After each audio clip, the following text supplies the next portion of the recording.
representative lawmaker, the current Boakai County senator. I think we call it the senior senator. Alex Tyler is a junior senator who is so afraid to come on spoon. Maybe the senator in 2029 from River Says or River G, I think it's River Says. Who knows? Welcome to the show, Senator Snowe. How you doing today? You got on mute. Mr. Waterspoon, good evening to you and your audience, even though you've cut into my one-on-one, but served by more than an hour and a half, but that's a show, you're the owner. No, but not that, Senator. I think it was important to listen to Eric. When we received that letter, and I want us to start, let me say my prayer. May the Lord watch between you and me while we ask him. May God's grace be sufficient. Now I can get into it. Senator, the university is going down faster than anyone expected. And that's exactly when I spoke to Eric today. He said, I beg you, Stanton, can you bring me on? Then I said, why am I bringing you on? He sent me the letter. I was shocked that we are still talking about these guys' payment, their benefits. I mean, you're a senator. I mean, are you on the education committee? Are you a member? No, I'm not. Okay, all right. But, I mean, you heard what he said. I mean, what say you? Senator, I just listened to Eric, and honestly, my attention was drawn. I got more attached to the conversation in the last meeting when you asked him if those were arrears from the past administration. Because somewhere in my subconscious believed that everything Eric was saying was account brought forward was arrears that accumulated from the past administration. And when Eric said no, I went, wow, I couldn't believe what I was hearing. But I think this is not just politics anymore. I think this is governance issue. And it's about hard time that we all now begin to pay more attention to the governance problem in our country. What Eric revealed tonight, if those are facts, is troubling. And I think the Senate, I don't believe that most senators are aware of what Eric said tonight. I tried calling Senator Mangill, who chairs that committee. Unfortunately, I did not get him. But those are very troubling developments at the University of Liberia. That's our alma mater. And I think we should pay some very serious attention to it. Fortunately, most of the actors in government today are either past leaders at the University of Liberia, be it at the Ministry of Finance, be it at the National Security Advisor level, be it at other areas, other functionaries in government. And I think at those levels that the University of Liberia will have such a problem, we all must work collectively, void of politics, in ensuring that the problems of the University of Liberia are addressed expeditiously. Yeah, but listen, what you are saying is not sweet to my ear, right? Because we have said this over and over. And that's why I want to have a frank conversation with you. You can say, well, we're going to address it expeditiously. Well, is everybody concerned? Then what? We wake up in the morning, we find ourselves on another headline, on another story. I mean, what seriousness are you going to put in this? Stanton, unlike the executive, where the president has executive power, and he is the final boss stop is with the president, the legislature is different. We are 103 members of the legislature. We are 30 members of the Senate. And as you are aware, currently we are on recess. And during our recess, we have little power, little authority. Yes, we remain senators, but our strength and our authority is expressed in the flow of plenary of the Senate or of the legislature. Now we are not in session. The leadership, of course, which I'm a part of, will take seize of national issues, and this will be no exception, but we can do more and better on the flow of plenary where we can summon people to answer questions. And it may be of interest to you that just before we close, the last person we had an appointment with or hearing with was the Minister of Education. Unfortunately, our hearing with the Minister of Health had extended hours up to almost 6 o'clock, and that's the day we're closing. So we decided to ensure that the Minister of Education go ahead with her programs. And when we open, the first minister that is scheduled for hearing before the entire plenary of the Senate is the Minister of Education. And I'm sure those matters will be brought to the front burner to be resolved or pay attention to as expeditiously as possible. But Senator Snowe, President Boakai took over January 22nd. 1201, he was president of the Republic of Liberia. From January to December 2024, these guys been crying for the money. The university been in a bad shape. Now it's in a worse shape. You have called the education minister, past, present. You have called the finance minister. Man, the Liberian people are not getting anything from what you guys call them. The blah to tell you whether it's a lies or true. So what can you do? For the sake of good heaven, I beg to finish, because it's getting frustrating to hear you saying we will call them again. You see, you're calling them again and listen to the same old story. What we think is you brought an American white woman, and we're happy for that transformation. The woman is getting frustrated. She have called Gafwan. Gafwan makes so many promises. The deputy minister Zoe said he didn't know about the situation. There's no electricity, Snow, no drinking water, nowhere to pee and nowhere to poop. And a woman looking at the university she came from and said, I'm in a hellhole. And you telling us that the only thing you can do is to call Gafwan again and call the education minister, Snow? Well, Senator, again, I'll repeat. Unfortunately, no senator or no representative has executive power. Our responsibility, now you could charge us to say, let's see the national budget, whether appropriation, whether allocation in the budget for the University of Liberia, and I'll say yes. The matter of fact, one of the reasons why we held that Conte confirmation when he was nominated as ambassador to the United States of America, we wanted to see a full financial report from his stewardship at the University of Liberia. There were discrepancy in the figures or in the disbursements. We sought clarification. We got those clarifications. But what we heard tonight, quite troubling. So again, we need to really look into it. But again, Stanton, unfortunately, Stanton, in this case, like I said, this has to do with governance issue. And our friends in the ruling establishment, unfortunately, they don't see advice or they don't take advice lightly. They feel that everybody in this country should say, all hail the power, all hail. And once you get critical, once you advise them, once you keep their feet to the fire, you are perceived as the enemy. They either go and attack you on Facebook or on social or other social platforms or on the radio or in the discharge of your duties when you do your work. They go into the media, as you know, some again, media institutions and platform hosts are gullible. They attack you when you do your work, but that won't deter us. Don't get me wrong, it wouldn't deter us. I just believe that to the extent when I hear people, for example, criticizing Stanton Waterspoon, when I hear people criticizing Martin Colley, now I'm not one of the fans of Martin Colley, but most times he speaks truth to power. And if I was a leader of a government, or if I was a part of this government and had people, the likes like Stanton Waterspoon and Martin Colley and John Malou, you know, on the other side and keeping my feet to the fire, I would appreciate them. Unfortunately, we are in a system where if you don't say all hail the government and you don't say, oh, Unity Party is the best since 1847 and there are no shortcomings and everything is fine, even if it's dark suit, you say, oh, it's so white, then you perceive as an enemy. So it's quite, we're in troubling times, Stanton. We're in troubling times. We have major governance issues.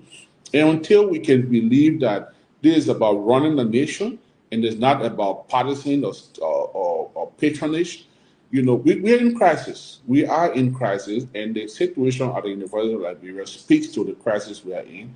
And I think it's about hard time that we all do the bipartisan approach and let's talk governance. Let our friends in the ruling establishment know that if it's wrong, it's wrong. If it's right, it's right. I've been on public shows where I've said there are government officials today, Stanton. I can maybe disagree with you if you think the otherwise. Someone like Mo Ali. Mo Ali is from the Unity Party. He runs out work at Water and Sewer. Personally, I think he's doing a good job. Someone like Double Jala, he's at LRA. Personally, I think he's doing a good job. Am I a part of the ruling establishment because I'm praising him? No.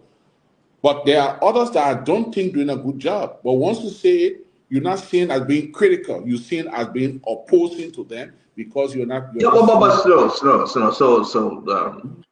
Maybe eighth grader, maybe ninth grader may ask, are you not part of this government? Stanton, I'm a part of the government. I'm in a government with a multi-party. We have multi-party democracy. I happen to be in a government where I was elected, but I also happen to be in a government where in the executive, you will not see one, and I mean one, there is no opposition representative in the executive. The matter of fact, people have been nominated and confirmed in some cases. No, but we'll come to that. We'll come to that. No, that's the issue. No. So what are your cardinal responsibility, Senator? If you're telling me everything is on the executive, but you got three cardinal responsibility that you must go live by once you're senator or representative. Last few weeks ago, issue happened at Rabat International Airport. You guys were on break, but you guys went back to ask questions. Am I correct? You're correct. Is this not important that you guys should go back now and ask questions and call those folks? So Stanton, you're very right about what you just said. But again, like I just said to you, this is a national concern. And whilst you were on the show, I tried to reach to the chairman on education, who has oversight. I did not get him. After your show or tomorrow morning, I will try to reach him. And he's not in the country. He traveled, so you can't call for a minute because he's traveled. I think he was scheduled back. I don't know. Anyway, I'll check on it. But even if he's not in the country, he's accessible. I mean, to get Magil by telephone is quite easy. So he's someone very accessible. But again, that's not the issue. The issue is I'll follow up with the pro tem tomorrow morning. And yes, you're right. I mean, it is of national concern. We cannot have the state-owned university to cry for sanitation issues, electricity, all of those things. I think it's very concerning. So yes, Stanton. But again, let's say this, Stanton. There's no one senator or representative that has executive power. And what we can do is to make recommendations. I mean, months ago, we made recommendations to the executive, for example, on Metex. Has anything happened about Metex? No. So we can make. I want us to finish this education story. Then we'll go to the other story. We got a lot to cover, and I'm grateful that the guys gave me the time that I can have this one-on-one with you. Let's finish the education story, Senator. Every other thing, for me, I will keep it real with you. I don't believe you guys when it comes to these different hearings. It's not you, but I'm talking about every one of you, all 30 of you. And sometimes those hearings are used just to eat money, and it will go on American and say, well, we spent $17 million on committee hearings, and these 17 million committee hearings and nothing coming out of it. These are some other things. You call the now ambassador to Washington, D.C. You call him. We're talking about almost $34 million. There were no hair, no tape, Senator. The North wanted about, oh, we will not send him. I heard your friend Dylan yelling. We will not send him. We'll investigate. Let's call him. The rest of it was blind. He came, he talked. You say you have the report. And you saw nothing to hold him back. But on that money, that 34 million, renovation should have taken place. Sanitation work should have been done. So electricity was there, paying the teachers and those faculty members. Nothing happened. What did he show you guys that convinced you that, well, the university was okay? So Stanton, our budget is a cash-based budget. The University of Liberia does not have financial autonomy. So it draws down on the budget like most other institutions, I think, except for the judiciary and maybe one or two integrity institutions. But they draw down on the budget on a month-to-month basis based on the allotment, the vouchers, whatever procedure that is used. So yes, the legislature could make the necessary appropriation for the University of Liberia, but they don't have financial autonomy to say if we give them $31 million, $34 million in the budget, we are going to deposit $34 million in the bank account and it draw down on the no. So it goes into the national envelope and is drawn based on the need assessment and based on the availability of revenue. So there are challenges, Stanton. There are challenges. And again, like I said, we can only get to know from people like you who hosted someone tonight who was very revealing. I mean, the things I heard, and as God is my witness, Stanton, what I heard the gentleman talking about just at the University of Liberia, I'm hearing those things for the first time. And it's unbelievable. Believe me, to God, I didn't believe what I was hearing about the University of Liberia. And I wouldn't be surprised if tomorrow morning there is a rebuttal or there's a contrary view, because those things that I heard tonight regarding the University of Liberia, I find it very difficult to believe, especially from this administration. And that's why I'm saying to you that tonight or tomorrow morning, I will get to the pro tem and the chairman on education. The last time I sent on this issue that everyone thinks that the legislature is so corrupt. There are just 103 corrupt citizens. So just when all Liberian people just went in the country, 403 corrupt presidents here will sit on Capitol Hill. No, we had an LEC hearing. We had a very challenging hearing on LEC. We will record someone like Simeon Taylor, for example. He was in Cape Mount. He drove from Cape Mount, returned to the Capitol that morning to attend that hearing. Not a dime anyone was given. So it's not about money. Sometimes it's just about our own safety. Sometimes it's about the governance of the state, Stanton. And LU is very key on that. Very, very key. What happened tonight, what I'm hearing tonight about LU is troubling, it's unbelievable. And trust me, Stanton, you will hear from the Liberian Senate in the matter of days on this very troubling issue. Do you think, he said they didn't get money, up to now they're owing them. Got flying in this photo. I want to play this, and this we can close on this. First of all, let me play the president instruction to the Minister of Finance. I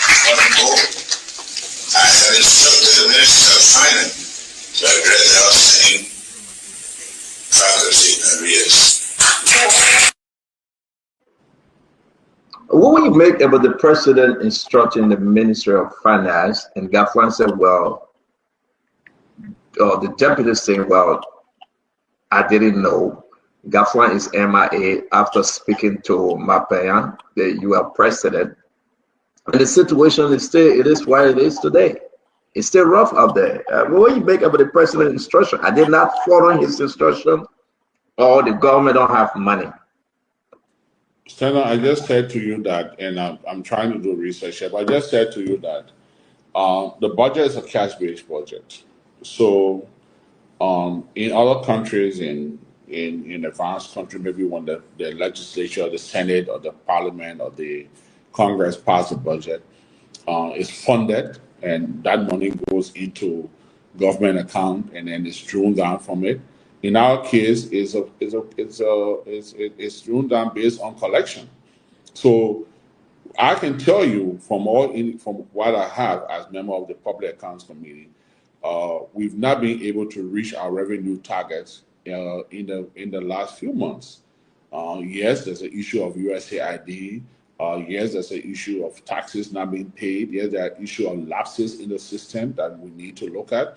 Yes, there are numerous issues that we need to look at. So the president could make a political statement and say, look, make sure the University of Liberia is paid. Make sure every dime is received.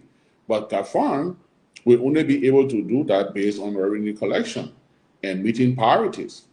So, if you have other priorities that may be more important than that of the university, which I doubt we should have, we have to do that. But again, it's quite central. Prior to the internal minister getting his $166,000 to renovate his office, right? Is that one of the priority? Like everybody, don't let me go there. Let's just please go. No, you are the guest. I will let you tell your own. But who will you blame though? Is that Gafwan's fault right now? Because he should be the one that advises the president and distinguishing on these different priorities, correct? And I'm not going to be a town crier for Gafwan. I'm not going to do praise singing for him, but I want to be as objective as I can be on the show tonight, Stanton. I don't want to believe it's Gafwan's problem. I think the revenue is not performing. I think there are a lot of lapses in the system that we need to revisit. I think the issue of Metex, for example, we just did the review of the CTN, which I think for the first time, and I can publicly praise the government, that unlike, in the past where the government got little or nothing, today government is getting 40% of that. Why can't we do the same thing with Metex? Metex is a low-hanging fruit. It's a rip-off for the Liberian government. Why can't we visit Metex? Why can't we visit other concessions? And we need to do that because it's a serious situation for Liberia, and we need to correct it. Now, Gafwan can only disburse what he received. If there's no money in the account, what do you expect him to do? I mean, again, I'm not here to sing praises for Gafwan. He can do his own thing. But I would believe that, I don't want to believe that there will be money in the very general revenue. Excuse me, Stanton. I don't want to believe that there will be money in general revenue and then Gafwan just willfully refuse to disburse the money, especially to the University of Liberia, that Gafwan is a prime beneficiary of. I mean, he's attended university. He was a student leader there, I believe. He taught the university, or he's still contributing to the university. So he should be someone that would do everything possible on the books legally to make sure that University of Liberia won't have the problems that we're hearing tonight. What we're hearing tonight, Stanton, is very troubling, but I wouldn't want to politicize it. I think it's a governance issue, and we must prioritize our priorities to make sure that we do the right thing. Was giving the lawmakers the $45,000 car priorities over this university issue? Well, Stanton, if you have to choose between giving a lawmaker a $45,000 car and buying $1 million car for the president, I'm going to get to it. I'm asking you my question. I'm going to get to the question. You want to show me how to answer your question? I'm going to get to it. I got to ask you. You received your let me on record, yes, Chief. Did you receive your $45,000 voucher for your car? Yes, I did, and I have the vehicle, and that vehicle is being used for my utility purposes between Monrovia and Bowman County. Okay, so you receive your vehicle. The president received his armored vehicle. Jeremiah Kuhn received his vehicle. Youngly received a budget with vehicle in it. Speaker and deputy speaker, that's fine. But look at the university. Do you think Gafwan prioritizing these different things? And don't you think you guys should be, I don't want to use a shame though, but even if it is the law, why are you not prioritizing the university, the education system in our country? But I'm seeing the president going with his bulletproof car because I know you're going there. I'm seeing Jeremiah Kuhn going with his as well. I'm seeing Youngly buying horse likewise, Thomas Fala, you and every one of you. And you want us to believe, Mr. Senator, that is only fair. So Stanton, again, like I just said to you, if the issue of the priority at this time, when we live in a country where for the last 20 years, we've had relatively, peace. There have been no issue. There have been no issue in the country. No fighting. No guns. No gun sound. No. We have peace in Liberia. And if we will have the president to ride a fully loaded armored vehicle, with everything on it, like the president is in Sudan or in Libya, or in Chad. And you think the issue is riding a $45,000 car, then it's quite unfortunate. I mean, I think we are just not setting, and the last few days I followed the debate on a new car that was turned over, an old car that was turned over, and let's see our priorities. If our priority is for the president to buy a $1 million car and change the fleet in his vehicle, his convoy. And that's the priority right now for Liberia compared to the University of Liberia, which I disagree. I think the University of Liberia should be catered to. We must pay attention to the University of Liberia. And it's quite unfortunate. And like I said, Stanton, what are our priorities? What are our priorities? I mean, if everyone's going, including you, going to think that the biggest crime in the country is that lawmakers are giving $45,000 to buy a car, and that's the biggest crime. If that's the biggest crime, then God, please forgive us. But if we are in the country, but Senator, you follow sponsor religiously, and we beat on President Boakai. Who told you I follow your show religiously? Yes, you do. You were playing 2-3 times, so you follow us religiously. But my issue is that here's the problem. As much as we're going to beat on the president, take some responsibility. Yeah, for 9 years, you're going to serve as senator by God's grace. You'll be given 3 cars, once every 3 years. The university, forever and ever, they've been begging for the bus transportation. They've been begging for clean drinking water. They've been begging for electricity. They've been begging for good sanitation, not filtered bathroom. They've been begging for chairs and paid our instructors and our faculty. But the president, in his fleet, he has $1 million car, and you driving your $45,000 or $60,000 car. And you want us to believe the priority here is the education ministry, but you are not helping them. Maybe we're not on the same page, but I said to you that because we operate a cash-based budget, there could be a month that the University of Liberia could get all of the money requested, and there could be another month when the budget is not performing or revenue is not performing. It's been 14 months. They've been 14 months. It's been 14 months, Chief. And you got to understand also, you make sure you get yours first. The president, October of 2024, he got his since March. It was in an off budget, $1.2 million. Nobody questioned, but we broke that news. Nobody spoke about it.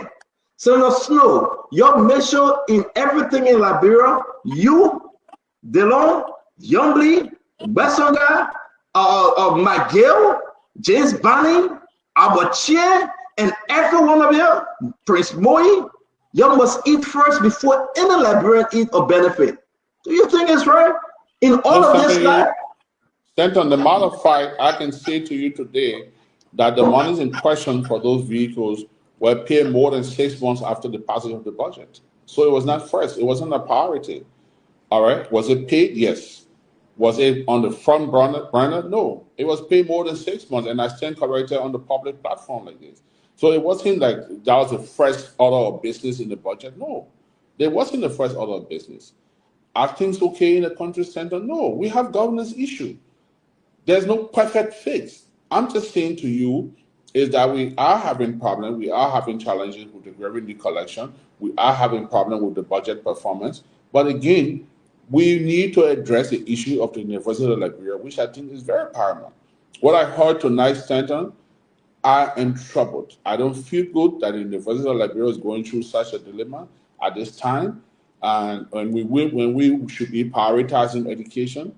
I'm troubled, and Stanton is not something that I'm going to just leave. I mean, senators are following the show. It's shared in the Senate chat room. It's shared in other international network that I'm a part of, and I'm not going to sit here tonight and have this show and tomorrow morning do nothing about it. We are going to flag the issue, and you can rest assured we are going to flag the issue. And the issue in the University of Liberia is very important. It's very important to us. The president, the visitor of the university, we just got a new president of the university who has come from a well-performing system, and to this system is struggling. So again, Stanton, it's not going to have a quick fix. There's no magic wand. There's no legislator that have executive power. But we're going to look into it, and we're going to make sure that those concerns are addressed. Ladies and gentlemen, we have the Bowman County Senator, Edwin Melvin Snowe. We got so many questions, so many topics on our list. I really want you to share the show. Again, we appreciate you all joining us.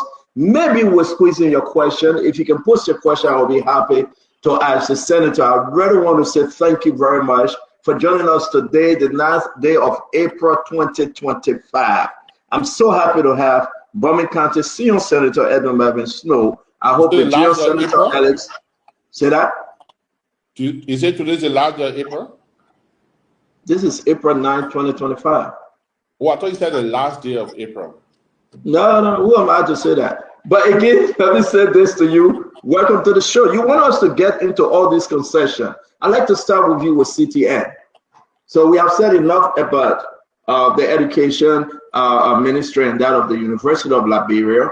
We are going to move forward to hear from Eric tomorrow again. But let's talk about CTN. You are celebrating the 40% I will be going to the government, the new deal with CTN. I want to give you a chance to speak to this, and I will come in with my question. So, Stanton, during the election, I was one of those that was very opposed, or I listened to the rescue campaign. There were a couple of things that the rescue mission campaign on. You Stanton Watson, and you happened to be at the time the loudspeaker for the rescue team. One of the things were drugs, the fight against drugs. The other thing was CTN contract. The other one was Metex. And those were troubling revelations that we got during those periods. And I sat on the hearing during the CTN public hearing on the specialized committee set up by the Pro Tem, chaired by Senator Amara Conan. And there's a young lady from CTN, I think one Bangura. And she made a presentation.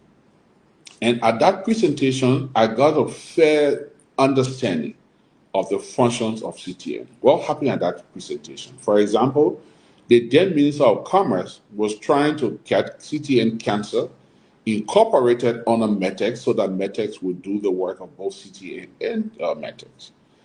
The lady went there and made a presentation and explained to us that CTN was even also helping the government to generate revenue.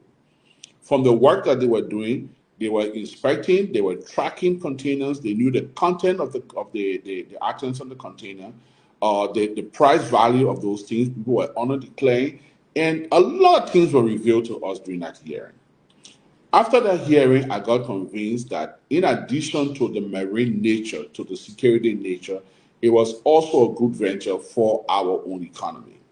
But my concern was, how can CTN receive so much money and pay little nothing to the government of Liberia? So we got concerned about that. Our committee went to work and said this contract must be revisited. Now, this government, and I'm not going to, I mean, if there's reason to praise them, I would do it with heavy heart. If there's a reason not to praise them, I will willingly and, of course, with all the vein in my body, do it. The fact that CTN was paying less than 5% of the revenue to the Liberian government, and that under the renegotiated CTN, they're now paying 40% to the government of Liberia, I think it's a win for the government of Liberia. I strongly believe it's a win. Because what did I do, Stanton? I visited other countries. Now, the same services is in Ghana. I visited Ghana. The services are there. All of the ports in Nigeria, and don't forget Nigeria has several ports. I visited those ports, or I got information on those ports. If you even Google CTN, CTN Ghana, CTN Nigeria, CTN Sierra Leone, CTN Gambia, you will follow up. Today that the government is getting 40%, I think, and I'll publicly say to the LRA Commissioner General, the Minister of Finance, the MP of the port, the MD of the port, those people that I saw in this negotiation on the picture, that they've done well. But is it sufficient for the government? No. Because if you will run after CTN, which I think is much smaller than Metex, and then you leave Metex that is still ripping off millions of dollars from our economy, and nothing is being done, even despite the report, the recommendation from the Senate, then I'm concerned. So today, if CTN is paying 40% to the government of Liberia, publicly, I'll commend the government. I'll commend the government. I'm an opposition. I'm not a choir singer for this government. I think the government is not performing satisfactorily. But in this case with CTN, I'll give them the flowers. So if I'm giving them, or if they are looking for 10 points, I'll give them 1 out of 10 because they score 1, and they still got a laundry bag, a laundry load to work on. So again, the CTN thing, the little I know about it, and the presentation from the lady, and what I've heard about it, I think it's a good deal for the Liberian government under those circumstances. Don't forget, contract is an agreement, is protected under our constitution. So even the fact that the government would have been able to go into an existing contract and renegotiate the figure, I think it's a win for the government. And I think the fact that the owners could even agree to go into the revenue and give the government a whipping 40% of their revenue, I think they spoke well of themselves as well as the government did. So thank you very much. But there's a lot of questions here, a lot of questions, Senator, on CTN. Yes, you are holding me and others responsible that we beat on CTN, Metex. We beat on them because what it brings you say you might bark out of power. So anything that Joe we had touched at the time was bad. And we sold it to the Liberian people. And I'm still believing it. At the CTN, we have problem with CTN. Now, folks are asking you a question. Did the government audit the old CTN for the public to know, and you know, who hands were in the cookie's job, who was eating that money, that 3%, how did we get to 3%? And all of this question. Do you have anything as a senator, whether CTN was audited? Have you seen any audit report on CTN? And Senator, again, I don't speak for the government. So what they did with CTN, what they're doing with Metex, as a senator, I will continue to perform my oversight. During our hearings and our investigation into the CTN and Metex agreement, we found out that the government of Liberia had audited CTN. And I can show you documents to that effect in my office. There was audit conducted by the GSC on CTN. And those records, I think, were available. So no, they are not. No, they are not, Senator. They are not. Well, I haven't. I've seen the other reports. I've seen other reports from CTN. I've seen other reports. And in my capacity as a member of the Public Accounts Committee, I've seen other reports. Now, Senator, you know, besides being a politician and everything, I'm also a businessman. And I respect the sanctity of contracts. Our law protects contract. If you enter into agreement with someone, it's a bad agreement, and there's a revision clause in the agreement, you can review the agreement. Now, if CTN came to Liberia and did not pay taxes to government of Liberia, I would be one of those. The matter of fact, I don't really care about CTN. The only thing I think I like about it so far that we're not taking 40% of the revenue, which makes it good for us. It puts more money in the pot, and some of those money should now be used to help the University of Liberia. I don't care about CTN, who the owners are, who they pay, something to. My concern is that the Liberian people must benefit from it, like other countries are doing. But Senator, we know that. Everybody concerned. Bring in a good a company, good investor, let everybody benefit. But really, you want to say that you're concerned Liberian benefit then? What about the old CTN money? Liberians felt that they were exploited. Honor your friend government, George Manawia. You couldn't investigate. What did the audit report say happened to the OCTN money? That we are celebrating a 40%. That when you put the numbers together, they're not even adding up to 40% of what folks are saying. But what's the OCTN money? What did the audit say, Senator? Senator, I don't think it was a perfect audit. I think there are flaws, there are situations with the CTN that we all need to look at. But again, I will say here to you tonight, and don't forget, when we talk about CTN in Liberia, CTN and Metex are tuned to our ears. So we say Metex, we say CTN. No one has had a conversation in Liberia to talk about Metex without talking about CTN and vice versa. You talk about CTN, you talk about Metex.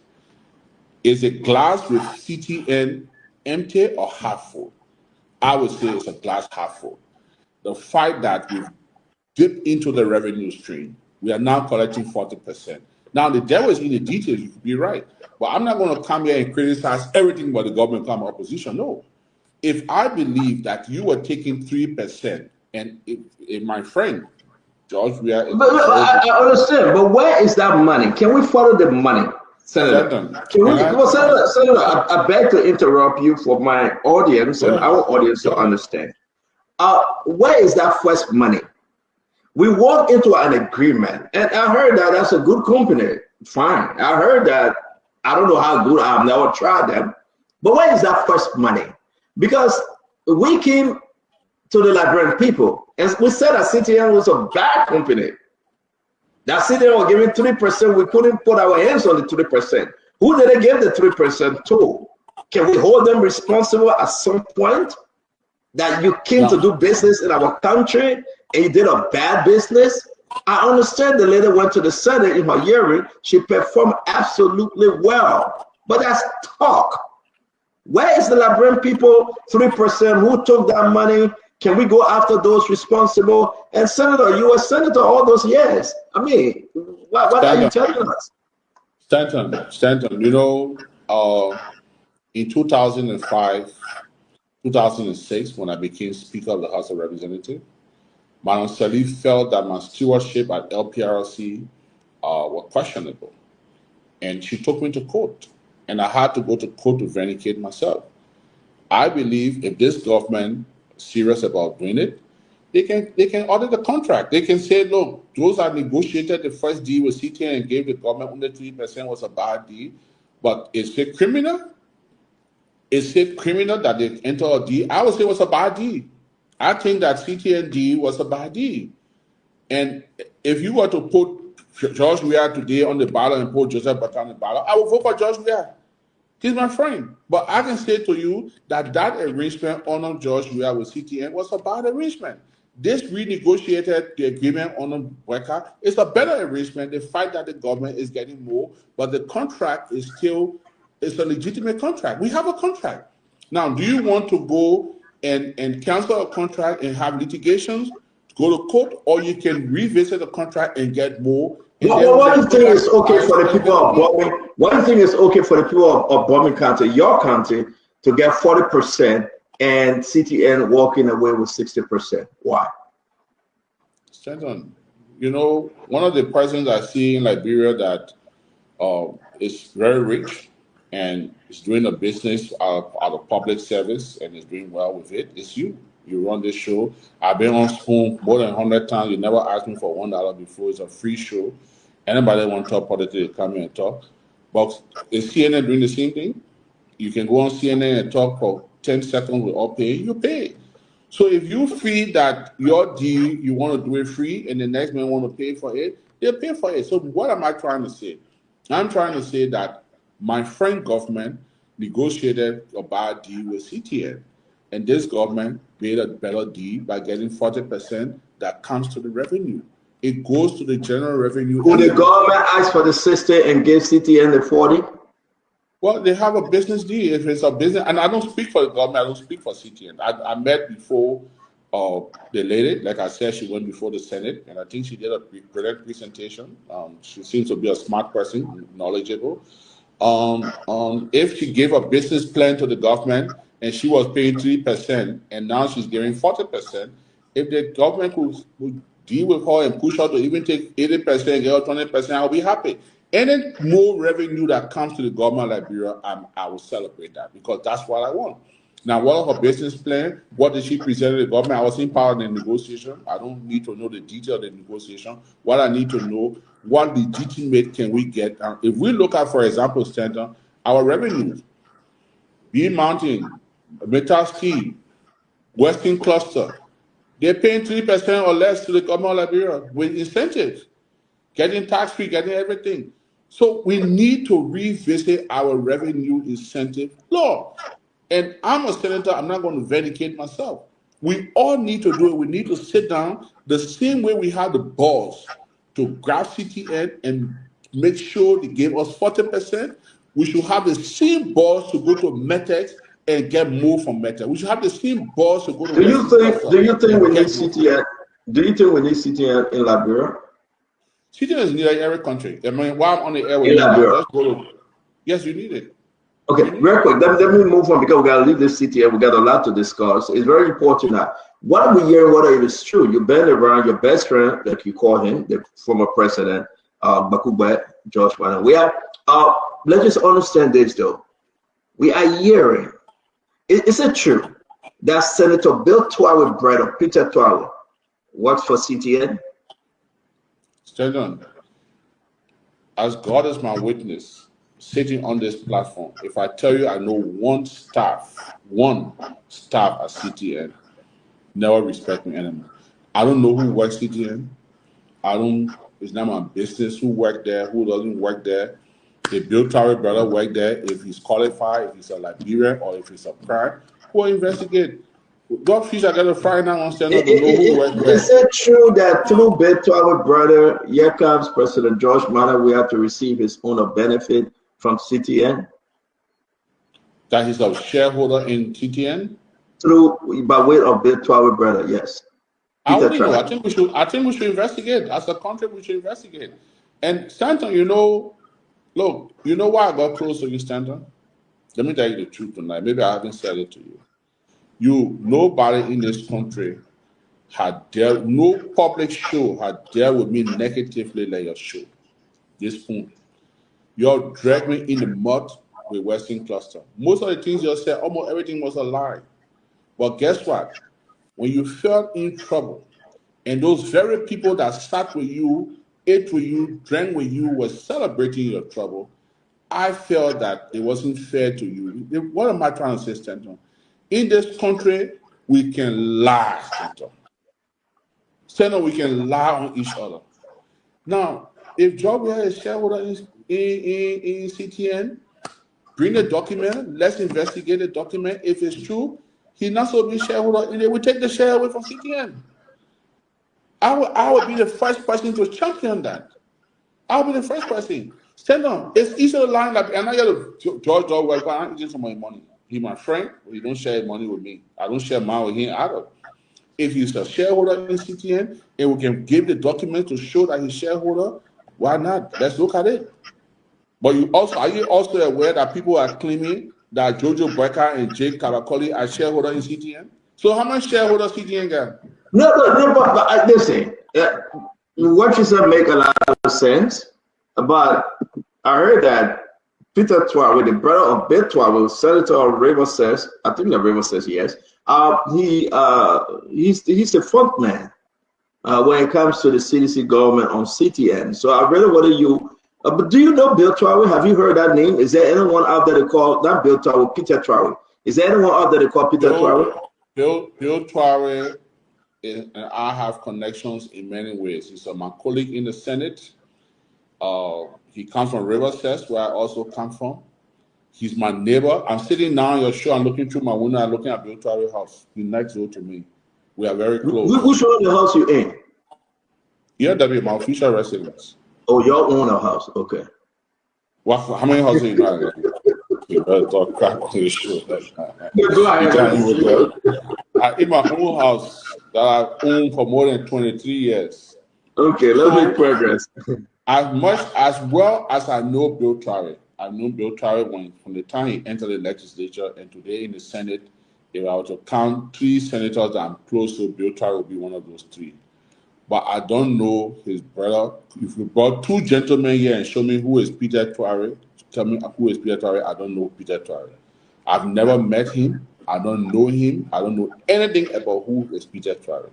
Bill Twawe is my very good friend, and he's someone I have a lot of respect for.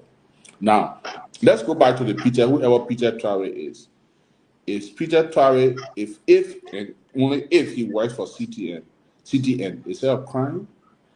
If there are claims that he's shareholder or he represents the share of past government administration or officials, if there's evidence and we can bring out the paper, let's do it and let's take them to LSCC. Let them face it. Look, stand on. This country is drowning.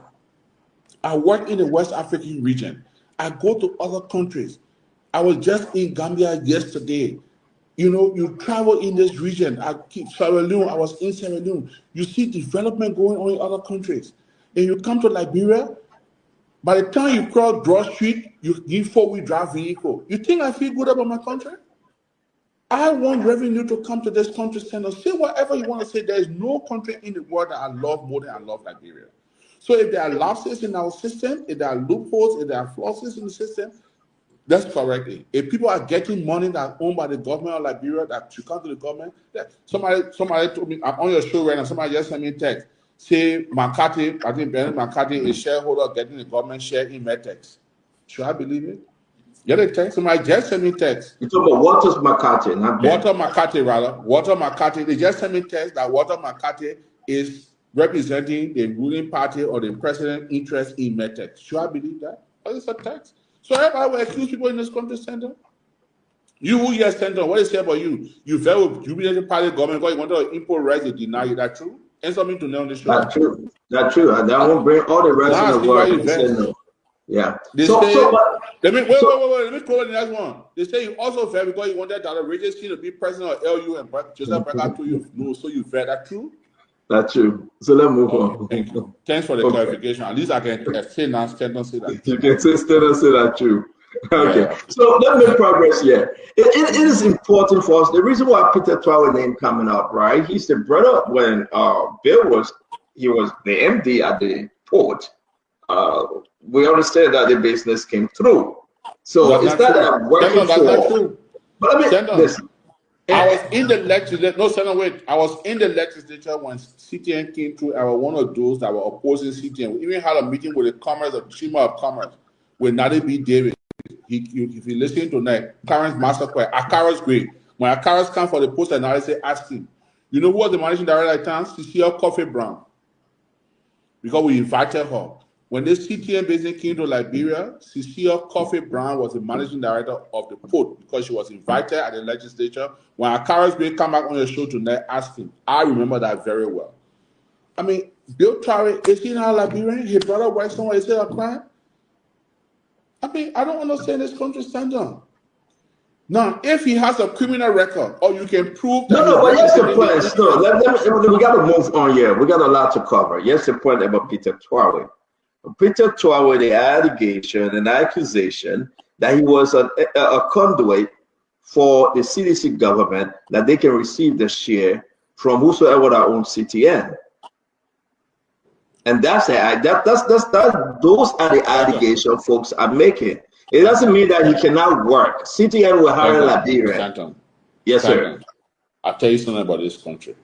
I'll tell you something. President Boakai flew B Mountain jet, the plane to go to Lofa. People say President Boakai is getting revenue or shares in B Mountain. Abdullah Kamara is at LTA. He mentioned in the audit report, people say President Boakai will not fire him because the money he's getting from LTA, he's sharing it with President Boakai. Should I believe it? No, I don't believe it. Stand on.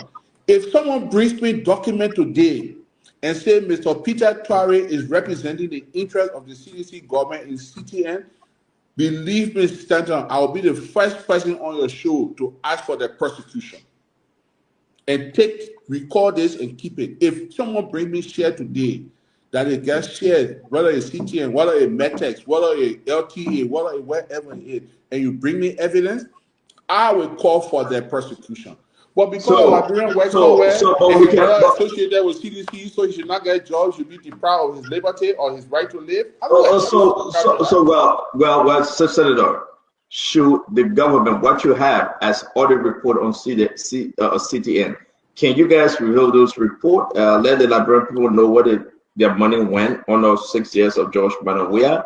What did you see in that report that you were convinced that CTN is in the interest of the Liberian people and it's okay to have a new contract with them?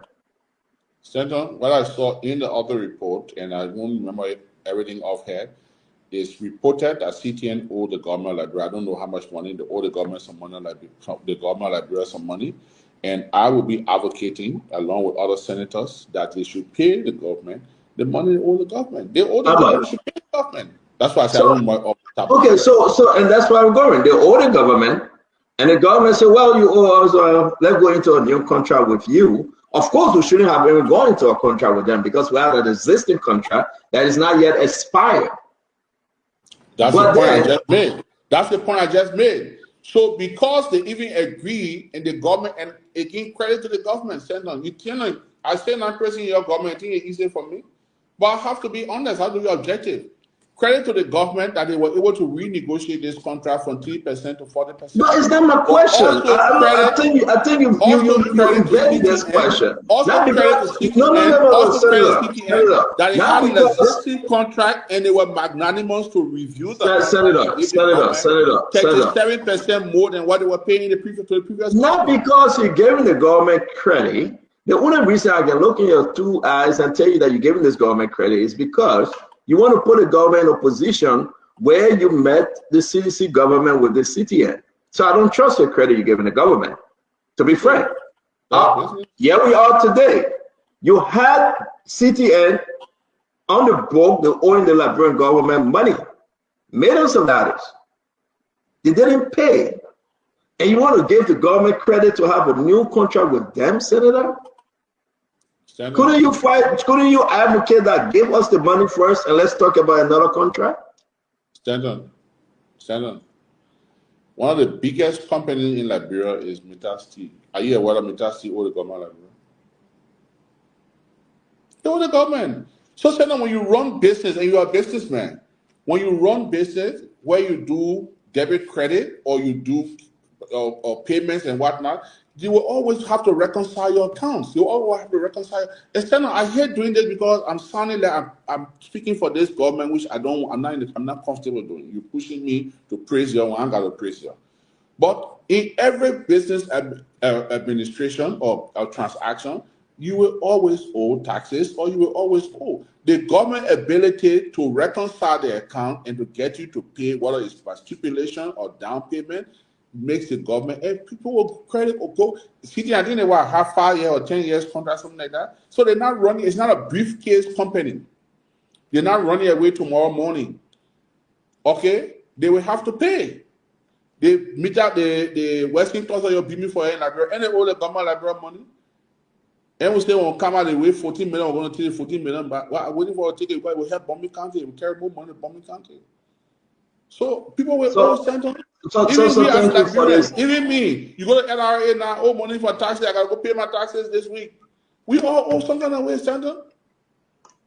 Okay, so Senator, thank you very much on the CTN. The people will ask you questions. Those that are watching us, we want to say thanks to all of you that joining us. We're so glad to have you. Let's talk about Metex. Why CTN? You're saying yes to CTN, but no to Metex. And by the way, let me remind you, say we have not met. Yes, we met before, Senator. We met before. Let me put a picture up. That's you and I. Right up in Boulevard Parties. When was that, Senator? 2017. January 12th, 2017. Wow. Yeah. I want to visit Joseph Boakai at the time he was trying to beat George Manawea. 2017? Yeah. Okay. Yeah. And he still didn't give you the rest contract. We wasn't looking for rest. We wasn't looking for rest contract. On the day gave that red lesson before you in the country, not in the rest. We wasn't looking for rest contract. If I want rest contract, I would get it, but I don't want it, my brother. I got plenty of things going on than to think about rest. But let's talk about the issue. Why CTN? You're okay with CTN, but not Metex. Now, let me correct you, Senator. I'm not saying I'm okay with CTN. CTN is not a perfect thing for Liberia, but is CTN needed in Liberia? Yes. My thing is, we had a boss to renegotiate the CTN. And Stanton, that's my star. I mean, a lot of people don't know me, but that's my star. The fact that we had the courage to renegotiate this deal and giving the government of Liberia 37% more than what the government was giving, we should have the same boss to renegotiate Metex deal. But when you look into the Metex deal, you see plenty of different factors in it. So when we met, and the reason I'm emphasizing on CTN and Metex Center, I'm on the specialized committee set up by the Pro-Tem, and I'm on the audit committee of the Senate. There were 2 recommendations we sent to the government, to the executive branch. Renegotiate CTN, renegotiate Metex. And that was months ago. The government renegotiated CTN. The fact that the government took them from 3% to 40%, hats off to them. I think it was a good deal. I want the government to have the same boss to renegotiate Metex. But when you start hearing names in the country, instead of needing plenty, that are benefiting from Metex, and why they will not touch Metex, and why this will happen to Metex, and Metex is a rip-off center. If you ask me today, you put Metex, you put CTN, and then they will take CTN. So why are you saying Metex is a rip-off? Why? Because guess what?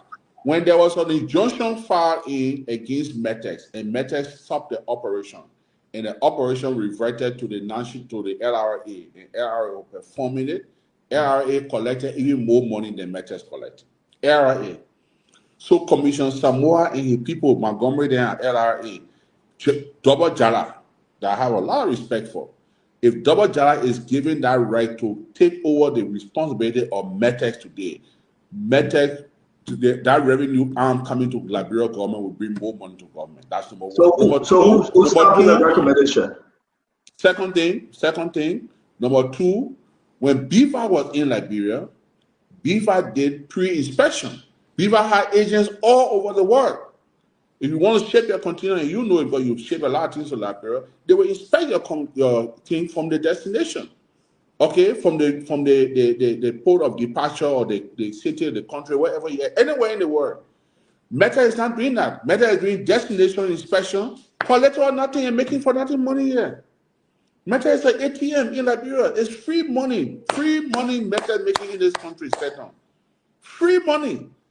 And until they are praising this government for CTN, I want to be able to praise them for renegotiating Metex deal. Metex deal is a bad deal, Center. It's a bad deal. And one of the things you put rain camping on in this country, you told us, by the time the government take over in the 500 days, we cancel CTN, we cancel Metex, we cancel Western Plus, get more trust today than just a snow brawl in the country. What has happened? I'm saying the more things change, the more things remain the same. Nothing has happened. So I want the fact that the Senate had two recommendations sent to the executive to renegotiate CTN and renegotiate Metex, and the executive had renegotiated CTN, and according to the executive, we have to verify that yes, that CTN is giving us 40%, renegotiate Metex. Renegotiate Metex. Metex also build structure in the port, scanner, and do the. They've done nothing. The money Metex investing in the port is what they're receiving in Liberia. They collect the money here and invest half of it and send the other one to Dubai, to the company in Dubai. But you're hearing actors in the executive, in the governmental circle. So who are those actors? So who are you? Snow, call some names tonight. Who are the folks that are pushing this Metex thing, knowing very well, as you are saying, Metex is on? I just call one of the names that I call one of the names in the public space. I call that name to you. One of the operators for the government who going around according to information that crossing all the deals for the Walter McCarthy. Go to Metex and new rating all over Metex. Walter McCarthy, should I call him and ask him? Call him. What you think he will tell you say are true? So why you want to call Walter McCarthy? Why you won't call him? You couldn't call Peter Traore too. I don't have his number. I want to call Peter. Can you give me his number? Okay, so you get Walter name because he's your man. He collecting for you, so you get his number. No, but what? Listen, Snow. We can have this conversation all day. I've been looking for Peter Traore number. Can you tell Peter Traore? Wait, Chief. We're not forcing, bro. Now you must say it today. If you get your brother Bill Traore that live next to you, please ask him for his brother Peter number. So yeah, that's all. I mean, the people know I'm an open season. So let me see if I can call Walter McCarthy, saying he's the man that vouching for Metex, and let's give him a chance to clarify. You expect to tell that true? Why you want to waste my time and show my one-on-one? You want to take it from me for what? No, but you said to go to bed. No, but these are serious allegations. And you're saying that Walter is the one that negotiating for Metex. I'm not understanding yet as to the money that Metex had into the 20% in the Dubai account. I mean, what have you seen? Do you think we're going to get that money back? FIA is investigating, and the other groups they are investigating. But stand on. Look at even the letter that Metex wrote the FIU. Look at the letter they wrote there. You think if people don't have people in the government, they'll be brave to read that kind of letter FIU? I've read it on your show, on your network. You think Metex, if they didn't have actors in this government fronting for them, they'll be brave to read that kind of letter? Challenging the authority of the FIU and nothing other than it? No, they apologize. From the Senate? No. But so let's get it straight. They apologize and they complying with FIA. Listen, we are having a conversation. We saw the letter of apologies and they are now complying and sending unnecessary document to FIA. We've been discussing on the show. You're trying to apologize, eh? No, I don't know anybody over there, Chief. Listen, we can do this, but my own thing here is that at the end of the day, I think it's only fair to listen to the people. You are saying Metex, it's okay for you guys to beat on us because we're running with this story. Do you think the government going to negotiate with Metex? Should the government negotiate with Metex? It's related. The matter of fact, when the government was negotiating with CTN, they should have put CTN and Metex on that same schedule. They should have put on the same schedule. But guess what? The revenue CTN is collecting from what we saw during the hearing and what Metex is collecting, CTN is peanuts. A great grandchild for Metex. Peanuts. So why are we leaving the juicy one and going after CTN? Look, again, me, unless CTN, unless Metex, unless none of them. But any one of them that will bring revenue to the country, that will help us to face the road and improve electricity and give LU some money, water and sanitation. I will give support what we need. We need to survive. You see what Donald Trump did to America? We need money in the country more than ever before. Yeah, but well, Donald Trump is Donald Trump. And I'm still trying to call your man McCarthy before you get satisfied. Call him. No, I'm not calling him. No, I was trying to call Peter too. You still fighting to call him, not answering you. Call him. No, I called him Peter. I want Peter to come on too because you want me to call Peter. Peter number now. Somebody send me the number. Somebody send me the number. I called him Peter. Now be objective. Call him. Listen, call. So you just want to give me hard time. You know me. I let it use. Be objective. I want you to be objective. I let it use. Are you calling the alleged CDC collector, call the alleged UP collector as well. So we're going to talk about.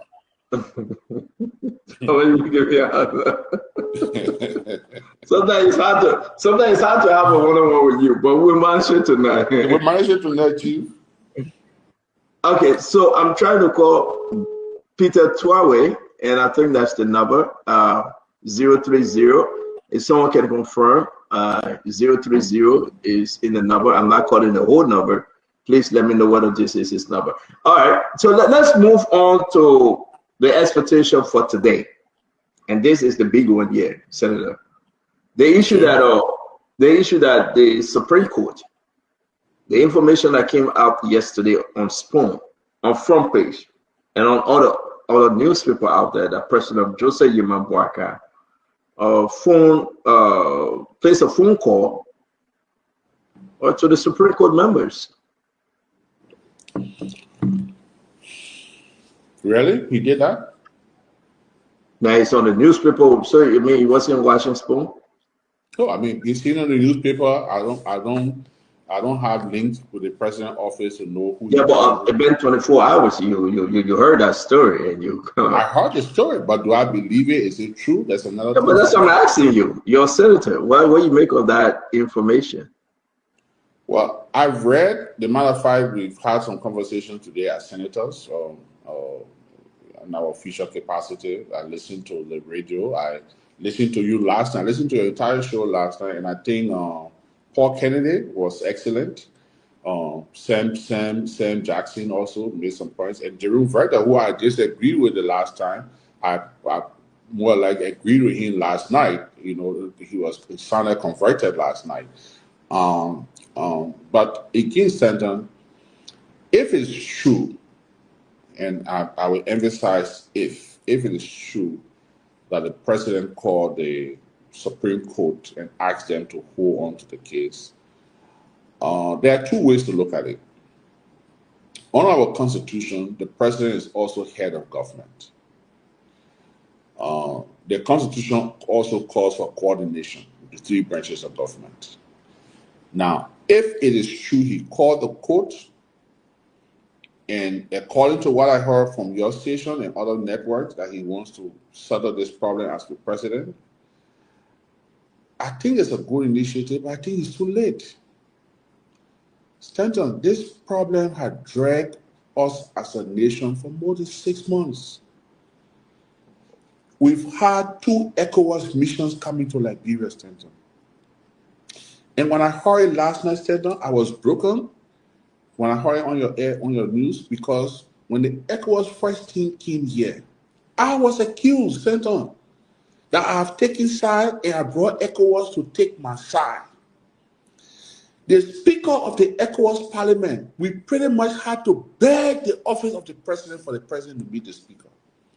You know what the condition? What it said is a legislative matter. The president cannot get involved. Stand on. The president refused to take official picture with the Speaker of the ECOWAS Parliament and the delegation. Till today, we are not seeing one photograph. Nobody knows they met or not. They claim Snowe that opposition. He brought ECOWAS. He have taken side, and this is a legislative matter, so the president should not get involved. That was more than almost 6 months ago. ECOWAS sent another mission here. The head of that mission, Prof, you know what they selected him instead of? When he was foreign minister in Nigeria, now President Boakai was agriculture minister in Liberia. That how far back they come. They knew each other when they both served in cabinet in separate government, and they've kept a relationship. So ECOWAS, in her wisdom, you know this man, you're friends with this man, will send you to see how you can solve this problem. The Speaker of the Ghana Parliament King, look, it's not a secret, I'm very close to the Mahama family in Ghana. And if it's a crime, then forgive me, but I'm very close to them. The majority leader in Ghana, Mahama Ayariga, is like a brother to me. When he comes to Liberia, he don't stay in hotel, he stays in my house. When I go to Ghana, I stay in his house. When I go to Ghana, I use his car. He comes there, use my car. I have network, I have friends. When he came here with the Ghana Parliament, they accused me again that I'm the one who influencing Mahama to take side with the minority black. Today, according to the news, the president now wants to intervene. He wants to intervene. I encourage it. I think it's a good idea. He's the head of government. This is his government. Chief, when you go out there and they say Republic of Liberia, they say Joseph Nimba County president. Stand on. You here, when sometimes you get guests on your show and your panelists are giving the guests hard time, you seize the moment. So now you put your guests, your panelists in the back because the show reflects you. This is something that the president should have done months ago. Even if the president did not want to get involved, you got Paul and Sister Mary Lauren Brown in this country. Becky Akirale, or the former foreign minister. You got people in this country, people, serious-minded people. It's unfortunate that today we don't hear much from the civil society, the council of church, or the religious community. It's quite unfortunate, but they should have taken the lead to solve this problem. So that we have dragged our country for more than 6 months with a problem that would have been solved 6 months ago. Then they go to the court for the second time. And you know, I don't want to talk about the court because it's an open secret that I have relations. I have relations in the court. So even if I express my personal view, it could be misconstrued that I'm expressing the view of the court, which I don't intend to do because I don't have any view from the court. I will not speak to any member of the Supreme Court on this matter. I'm a senator, I'm independent, and I'll remain independent. But, Senator, this is a matter that we would have resolved 6 months ago. The president is the head of government. When this matter started, the president and the speaker were in Italy together. Senator, it took a phone call. It was only a phone call for the president to say, look, guys, back off. I'm coming home. Let's see what happened. Mr. Speaker, you don't have the confidence of your guys. What do we need to accept your resignation, for them to accept your resignation? Or guys, the way you are proceeding is utter virus according to the code. Let's do it the right way for the image of the country and our democratic credentials.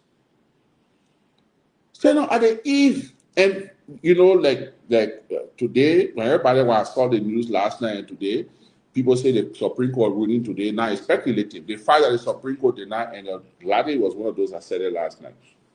The fact that we did not see an assignment, so the court does not operate in secrecy.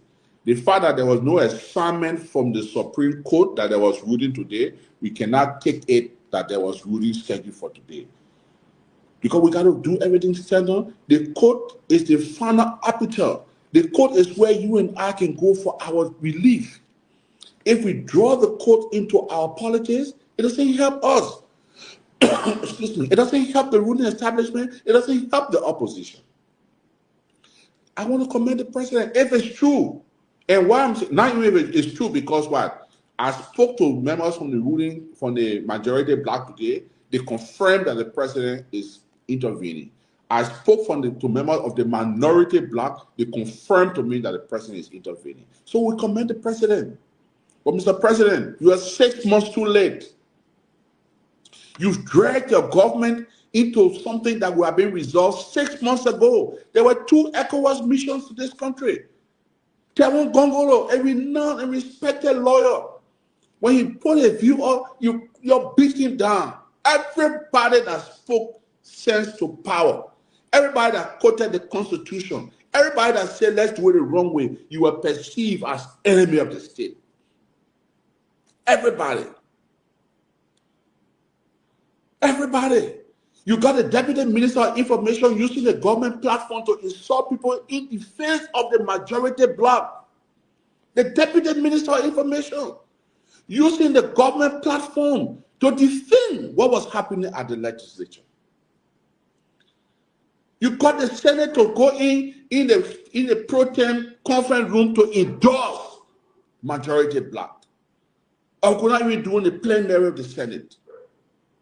Stand on. The president is the head of government. He doesn't have to like you. You don't have to like him. But we must respect that office. That's the fountain of our Constitution. That's where the Constitution starts. If the president cannot solve, when we get problem in the village, go to the town chief. When you get national issues, the speaker is the third man in the country. The president cannot hide from it. There is no way Rachel Kuhn will be assigned state security and an escort in a car if the president does not approve of it. On the holiday, when the president of Sierra Leone was in Liberia on February 11, my birthday, they were busting into Fonanti's office on live TV. Stanton, live. Are we going back to the old days in Liberia? Are we going back to Stanton? So, publicly, if the president is intervening and genuinely it can solve this problem, hats off to the president. But Mr. President, you are 6 months too late. So you hide. Mr. President, you hide for 6 months. You hide from your responsibility as father of the nation to call the people and solve this problem. Do you think the president will solve it? It's a governance issue. It's a governance issue. So, do you think the president will solve the problem in 1 week? I doubt it. But again, let's remain hopeful. Because if the president wanted, look, you stand on Water Spoon. I don't know who is working for you in the government, whether you're doing anything, you can be fooling us, acting like you're objective. Because everything that happens, you can tell on Spoon. So yes, you were right when you said I religiously listen to Spoon. Because I want to know about the country right now. Even though I said I got to tell the Spoon to know my own country. So the president, according to you, has invited Fonanti Kofa more than 2 times. Fonanti Kofa's wife is a president's niece. Now that regulating Uncle Joe, biological, by blood, the president's niece by blood. Stephen Yekesi may so rest in peace. That his daughter. The president and Fonanti were in room together. The president should have been able to solve this problem. I don't allow the ECOWAS parliament to solve it. Excuse me, Senator. But because it was seen as a Snowe initiative, so we killed it. The second group came here from ECOWAS. Again, they accused them of being linked to Snowe. Everybody out there, I knew them, but I wasn't part of that delegation. I went on my farm, I sat on there. The Ghana parliament came here, they say, oh, Snowe, no, the majority leader. They called me again, they accused me. Gentlemen, when it comes to West Africa, I'm well grounded in this region. You won't bring no delegation that you say Snowe, you know. They are my friends. They are my friends. You can't stop me from being friends with those people. I have networked. But then we should have been able to solve this problem. Forget about ECOWAS. You got former legislators, John Balud, I listened to him several times on the radio. Communist Wisse Blamo, Gloria Scott, Darren Marias. These people are in this country. That's why in Ghana, in Nigeria, in most of this country, they have what you call the Council of State. The Council of State, you have former presidents, former vice president, former chief justice, speaker. They help to advise the president. You don't know. We're not. This we're not working like that. When Joe and Joseph Boakai can see eye to eye, he's a council of state. So who are you responsible for that? If you say on the radio tonight that the greater responsibility is with the president, President Boakai, it's a shame that since January 2023, 2024, President Boakai had not placed a call to former President. It's a shame, Stanton. And people think it's normal. You talk about what will cost you tomorrow morning. Go on Facebook, what money will cost me. But it's a shame. But I will say this to you though, Snow. You want us to just shift a little bit and we can come back to the president. It's even a greater shame that President George Manawea is proud not to even place a call to the president. It's even a greater shame not to even place a call, to the president. That don't stop it, man. No. Let me finish now. And we stop. Finish. When you finish, tell me now. We'll count in. Finish. Yeah, but you ask me a question. Finish. I ask you a question. All right. And then let bring people decide. As much as I can beat on Jose Yima Boakai, the current president, the past president, everybody say, "Oh, he's a peace ambassador. He have done X, Y, and Z." It was a disgrace to me not to shift off this conversation. The past president, George Manawea, refused to be part of the committee to go and help Liberia to obtain the non-permanent seat. Just because that we heard from Eugene that way, everything that Joseph Boakai did to the president had no encouragement to go and help. But I'm saying when? Joey said, "I'm not going because Joseph Boakai didn't babysit me." I think it wasn't up to that level. So both of them, I hold them responsible, and because of their behavior, the country is in a serious place right now. That everybody will just hit somebody because the leader say hit this person. So it's both of them. No, it's not only President Boakai to George Weah, it's George Weah to President Boakai also. Once you take that office as president, you represent all, the past, the current, and those are to come. But for you to say it's only Joseph Yima Boakai, I beg for us to move on. I disagree with you. No, not moving on. You're not true. No, I gotta move on with the Supreme Court. I gotta respond to you. Stanton. We're not moving on. Go ahead. But I disagree with you. Stanton, you know who bears the greater responsibility? It's the president, Stanton. You don't call the president call you. Stanton, you civilized boy, your name is Waterspoon. You don't call the president. The president, let me finish now. You try to listen to your talk. But why? You won't talk. I see your mouth shaking. You won't talk. Stanton, the president will reach out to you. Tomorrow morning, George Weah is former president. If you came to Liberia, you went to his gate, it's easier to see him than if you went to President Boakai's gate. Okay? So the president will reach out to people, Stanton. It's not the other way around. When President Weah won the election, he drove to President Weah, former vice president at the time, house, his opponent. President Boakai, I was with President Boakai. We drove to the foreign ministry in a meeting with President Weah. He was there at that ministry. I was there that day when we met. Stand on. The president, you cannot win an election and be vexed. I think the president is too vexed. He has to calm down. No. Let's stick with George Manawea. You can say the president is mad on other issue. I can have my input. Let's stick with George Manawea, right? As a peace ambassador, what President George Weah did was bad. And the explanation from the chief of staff, Eugene Nambe, to say because of everything, Joseph Boakai didn't show us law. We will not show our country law. That was the interpretation. Stand on. You interrupted me. Go ahead. I attended the ECOWAS Summit of Head of State and Government when Liberia launched her bid for the non-permanent member on the United Nations Security Council. I attended that meeting. I was in the meeting when ECOWAS endorsed Liberia, candidacy. I was in that meeting with the head of state. It was under the government of George Weah when ECOWAS endorsed Liberia. What the government is doing is a continuation of what the Weah government. So why John Weah did all those great things? Why couldn't he finish it? So Joe Ma and go finish this work. Why he said no? Because President Boakai refused to talk to me. President Boakai sent people to on the base.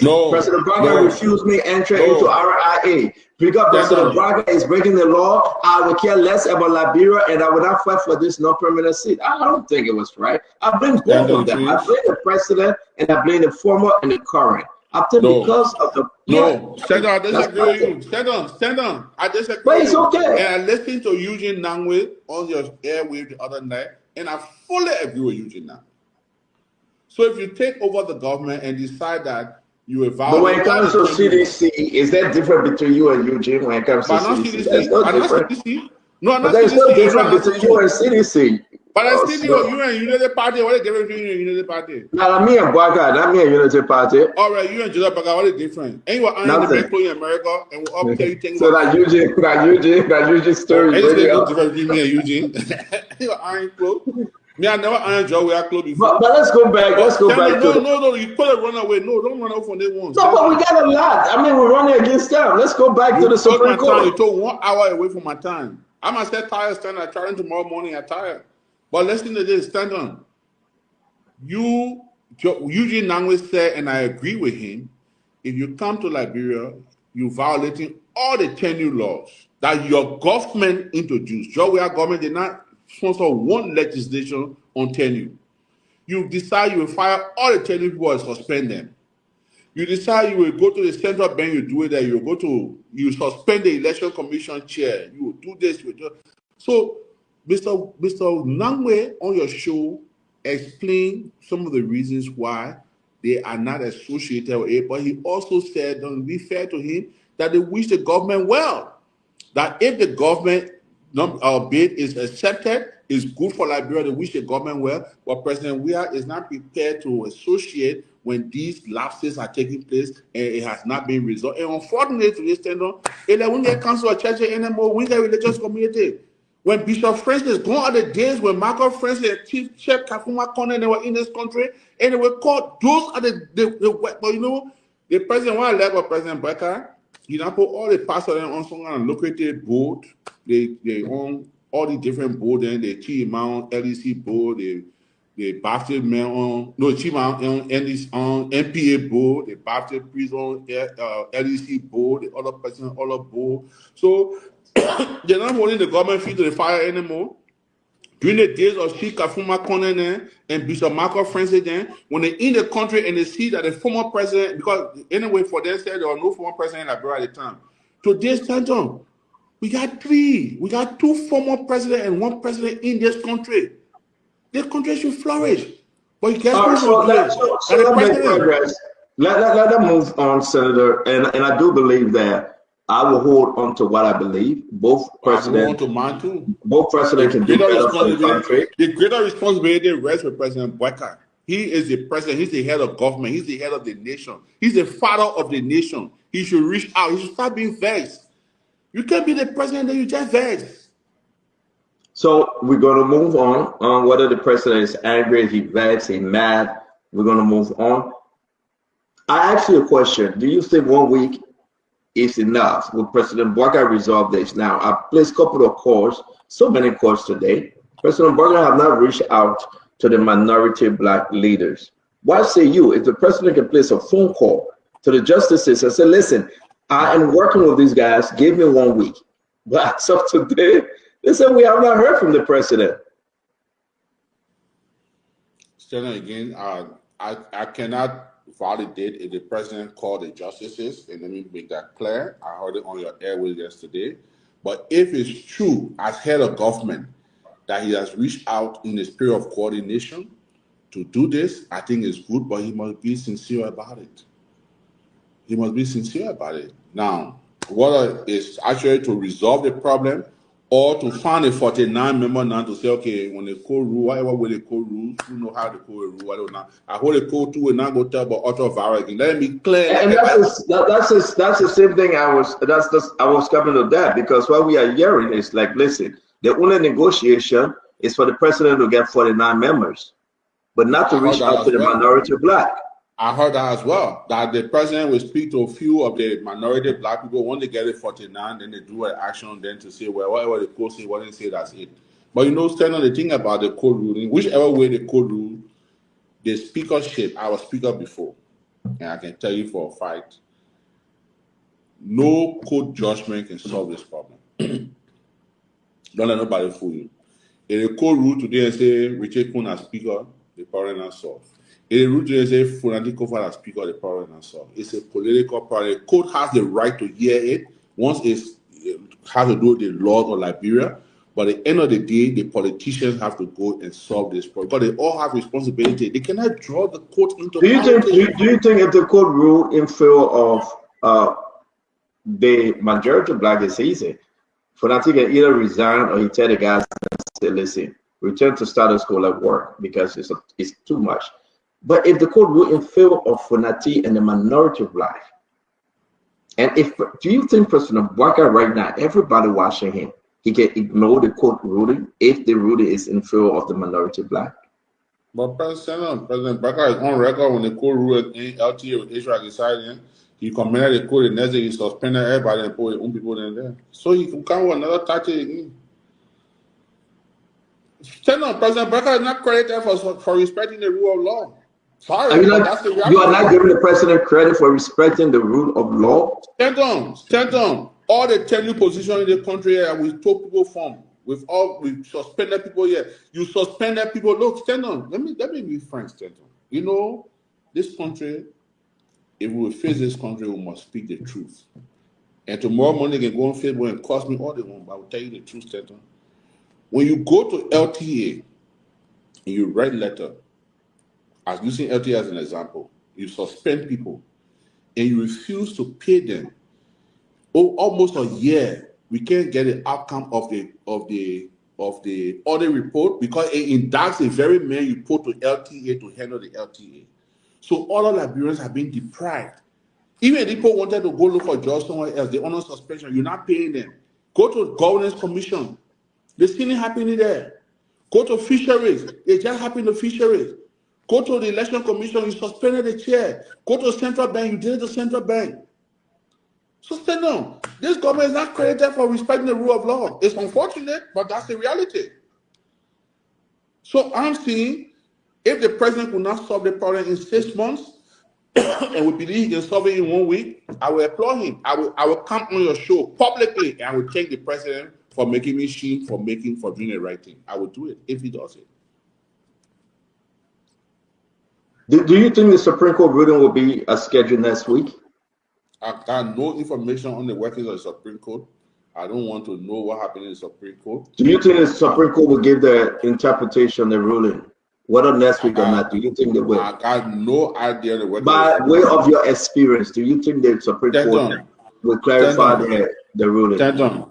You one person in the country, I respect your platform. And any news I want to hear about the Supreme Court, I will tend to spoon. When you tell me anything, you tell me, I will believe it. I know nothing about the Supreme Court. We received some excerpt from the opinion that were to be shared today. And it doesn't look good for the majority black. And I was kidding yesterday when I said, listen, even the Supreme Court were trying to interpret and put this in crew for Richard Kun, you know, because it seems like he doesn't understand English well. Do you think everything you're hearing from the minority or majority black, that this has taken a toll on the majority black? And if the majority black, would it be law abiding? What you hear, you think there will be law abiding when it comes to the Supreme Court? So first tell you about what you say about the opinion center. Personally, I know the Chief Justice. It's an open secret. She's my ex-wife. I know her. And by extension, I know most of the justices on the Supreme Court bench. I come with a high degree of respect for all of the justices, to include the Chief Justice. and I will be very shocked, and I would never want to believe from you or anybody that an opinion of the Supreme Court that has not been delivered will be in the public there. So let's dismiss that first. Let's talk about No, I will not dismiss it. You never believe me until you see what I can do, and I'll prove myself to you. But that's okay.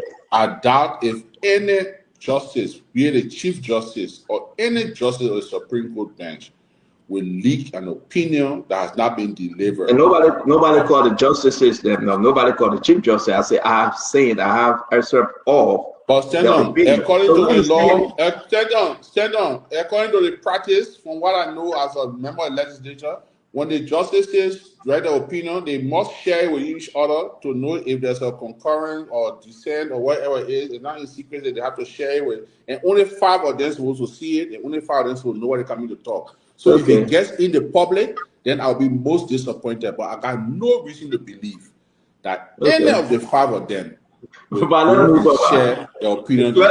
Senator, let's move on. Leave that wrong. In your chat room, your whole chat room leave. Your cry on me to I feel sorry for you. Then you say Supreme Court. Once it's not one person, Senator Snowe. Once it's not one person, it's not secret anymore. So let's move on. Stand on. Even the Constitution of Liberia, it holds the judiciary to a higher standard than the 2 other branches of government.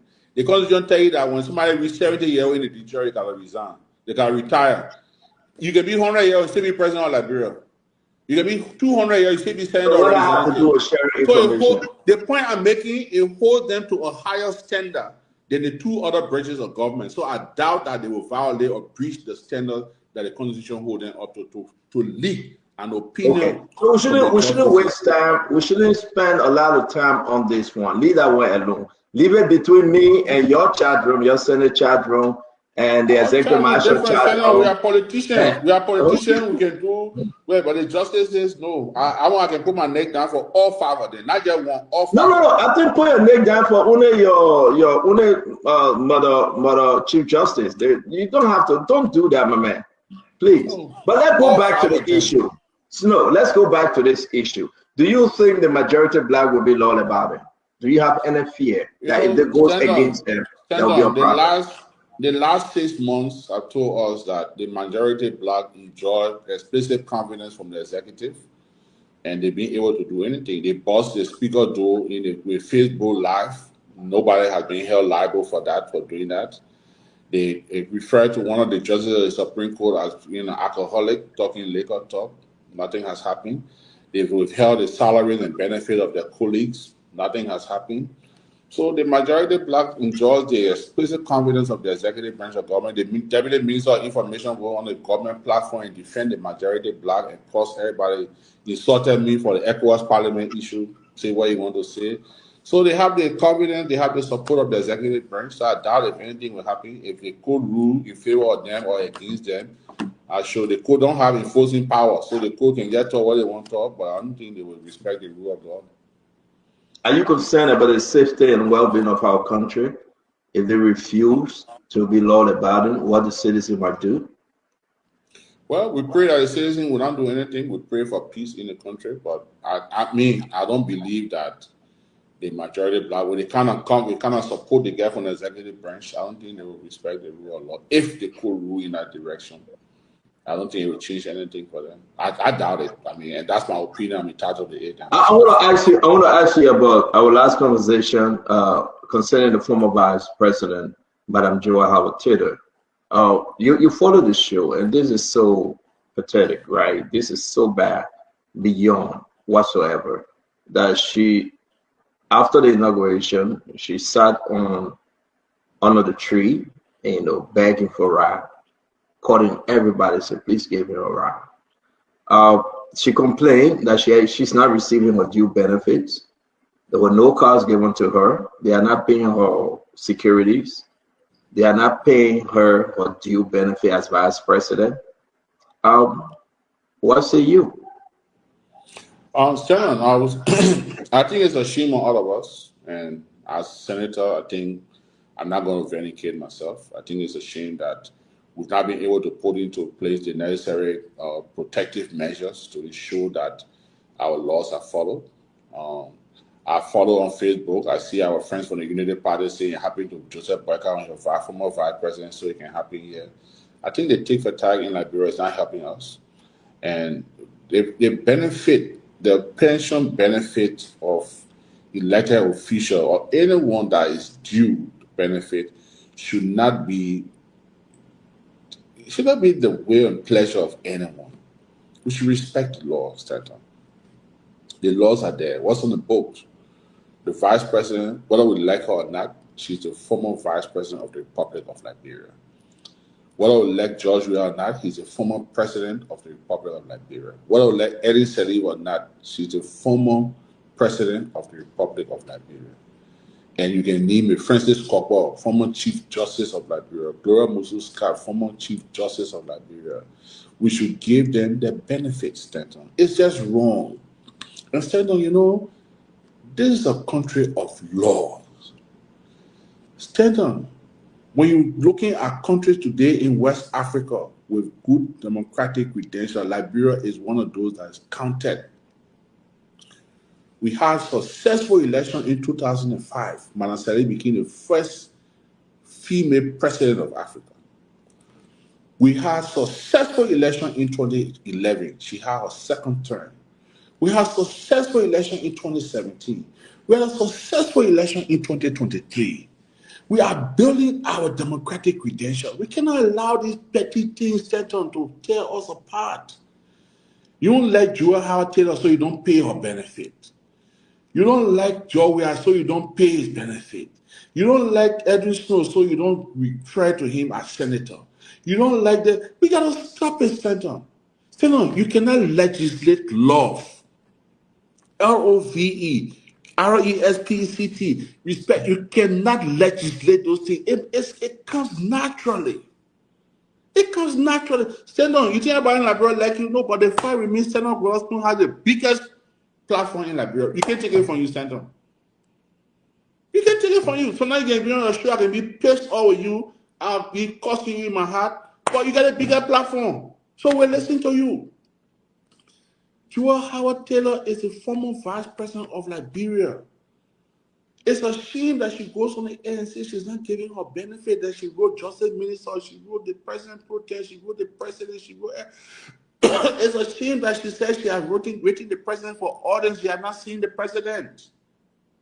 You say Joe Weah should call the president Joel Roach. You not seeing? Still no. We got to. I don't have to like you, but let me respect the law, and we can give you your respect. We cannot legislate love. Now, the issue of the vehicle, I think it was an error of judgment on the part of Madam Taylor, the former vice president. Why am I saying error?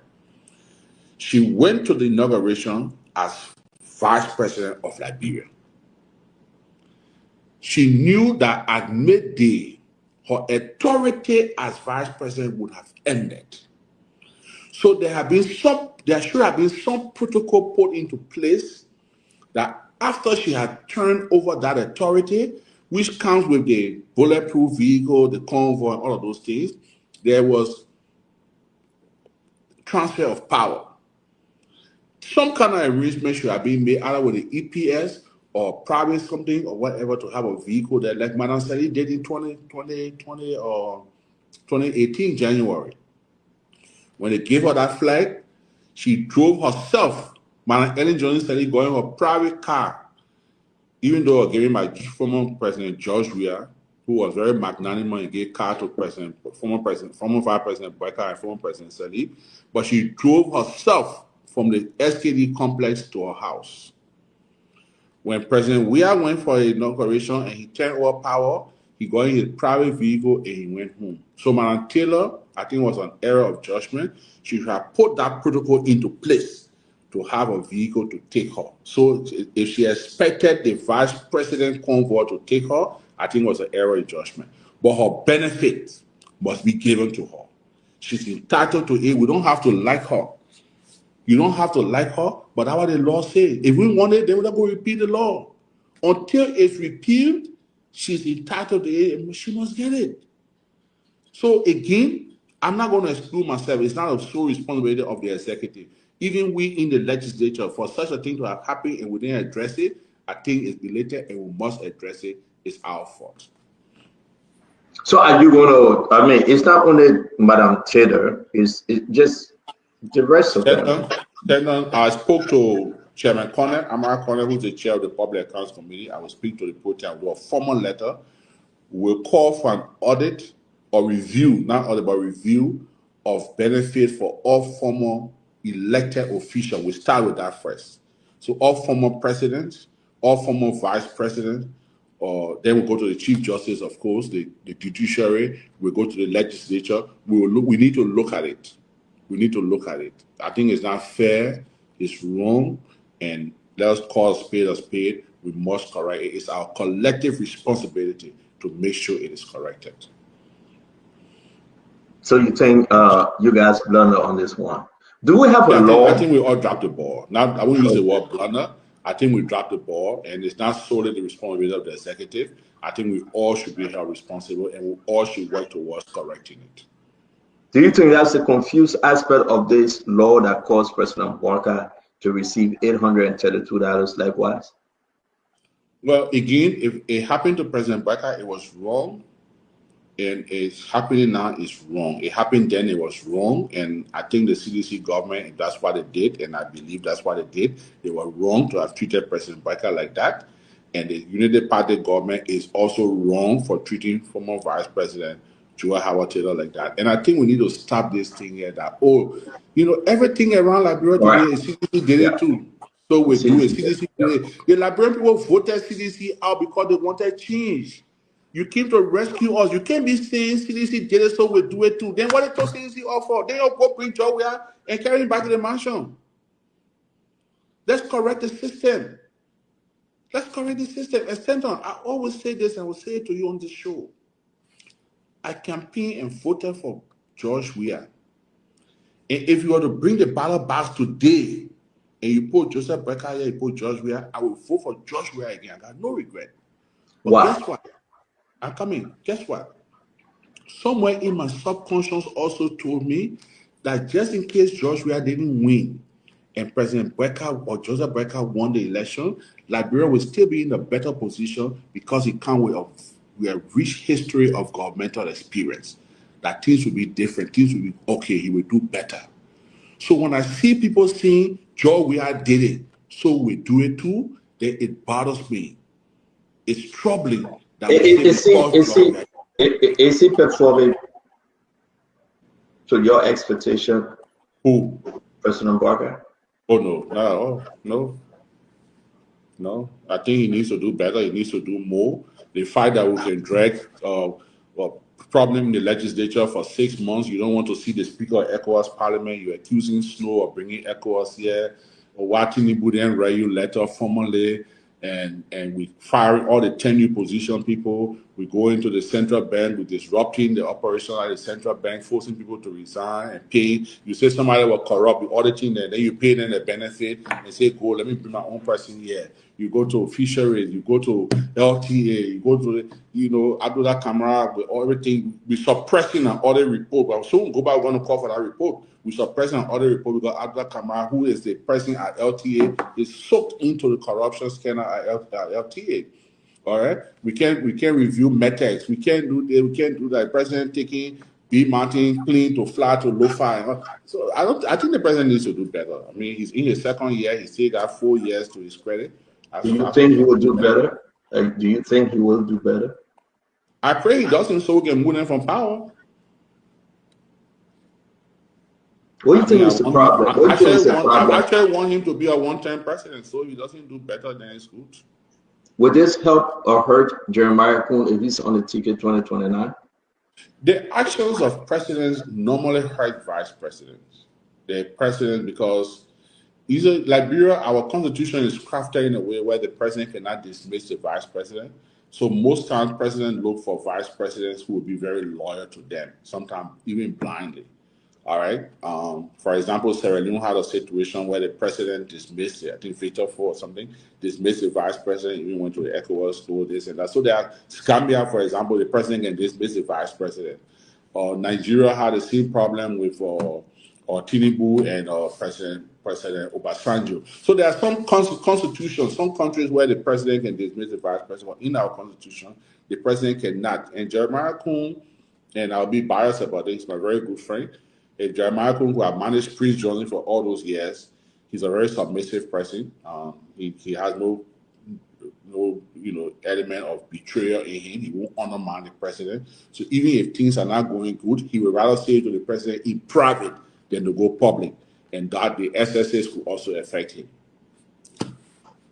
If you have Jeremiah Kuhn and George Boakai in 2021 with Terry Kennedy, who you think going to pull this up? Well, still I will be the Terry Kennedy. So why should you talk about Joe Boakai and Jeremiah Kuhn and I'm a second be president better than the two of them? Do you think President Boakai going to run the game? Well, nothing prevents him. The Constitution does not prevent him from. No, I'm not talking about the Constitution. I'm talking about everything that is happening right now. What's happening? The Desmond performance? Maybe you'll correct it in the next 4 years. I doubt it, but maybe you'll correct it. Let's talk about the yellow machine. Your friend, your colleague, your former colleague, your brother Jeremiah Kuhn negotiated, and I can say to you, it's between 22 to $24 million. Yeah. Tell them, this is a one-on-one. Can I just run to the fridge and get a bottle of water? My throat dry. Sure, no problem. Yeah. So as Senator going to get water, we're going to spend the next 10 minutes with him, and I will bring you guys into to interact. That's Senator Edwin Melvin Snowe Jr. That's his home, as you can see in the glass. He's walking towards his fridge. Now you cannot see the refrigerator because it's built in the wall. The refrigerator is built in the wall, so that's what happened. All of your life you serve as representative and senator. Then on the back end is the glass that you can see the senator is walking, coming back to his chair. Where you see like a dining room, sitting area, or a mini family room. I see these things with a coffee seating built in, where you see the lights. Those lights can change color, by the way. If you zoom in and zoom out, you have different colors like a disco light. So the senator home is well built, but let's talk about the University of Liberia. So 2017, I met the senator July 12th, and since then, he said he didn't know me then, but thank God I took pictures that you can see. The senator home is like a mansion. On the wall, it's right-hand side of that wall is a television built in the wall. It's like a theater room. All right, it's like a theater room, a television built into the wall. So guys, that's good life. It's good to be a lawmaker in Liberia, you know. So let the senator come. Let's finish this up. And no, folks, I'm just kidding. Please don't beat on me. I am just kidding. Yeah, but it is true. The senator have a really, really unique building. He lived like a, like a king. Kasango, hey, I like that. Kasango. The man live in a mansion, all right? But again, I'm saying that he's gonna get some water. He will be back. I want us to ask the senator about the yellow machine and about Nimba, and then we're gonna close this for today. I hope you're able to get something on this, May week 101. Don't forget, as Dwayne Kamara, I think that his name, Liberia Water and Sewer Corporation former director would be our guest on Friday. Dwayne Kamara would be our guest on Friday. Momo Cyrus is coming on the weekend. We will be hosting Momo Cyrus likewise. Again, I want to say it will be the day with the panelists and another day with the one-on-one. We got to spice this thing and give it a different tone. It will only be important that we speak to the lawmakers in the country.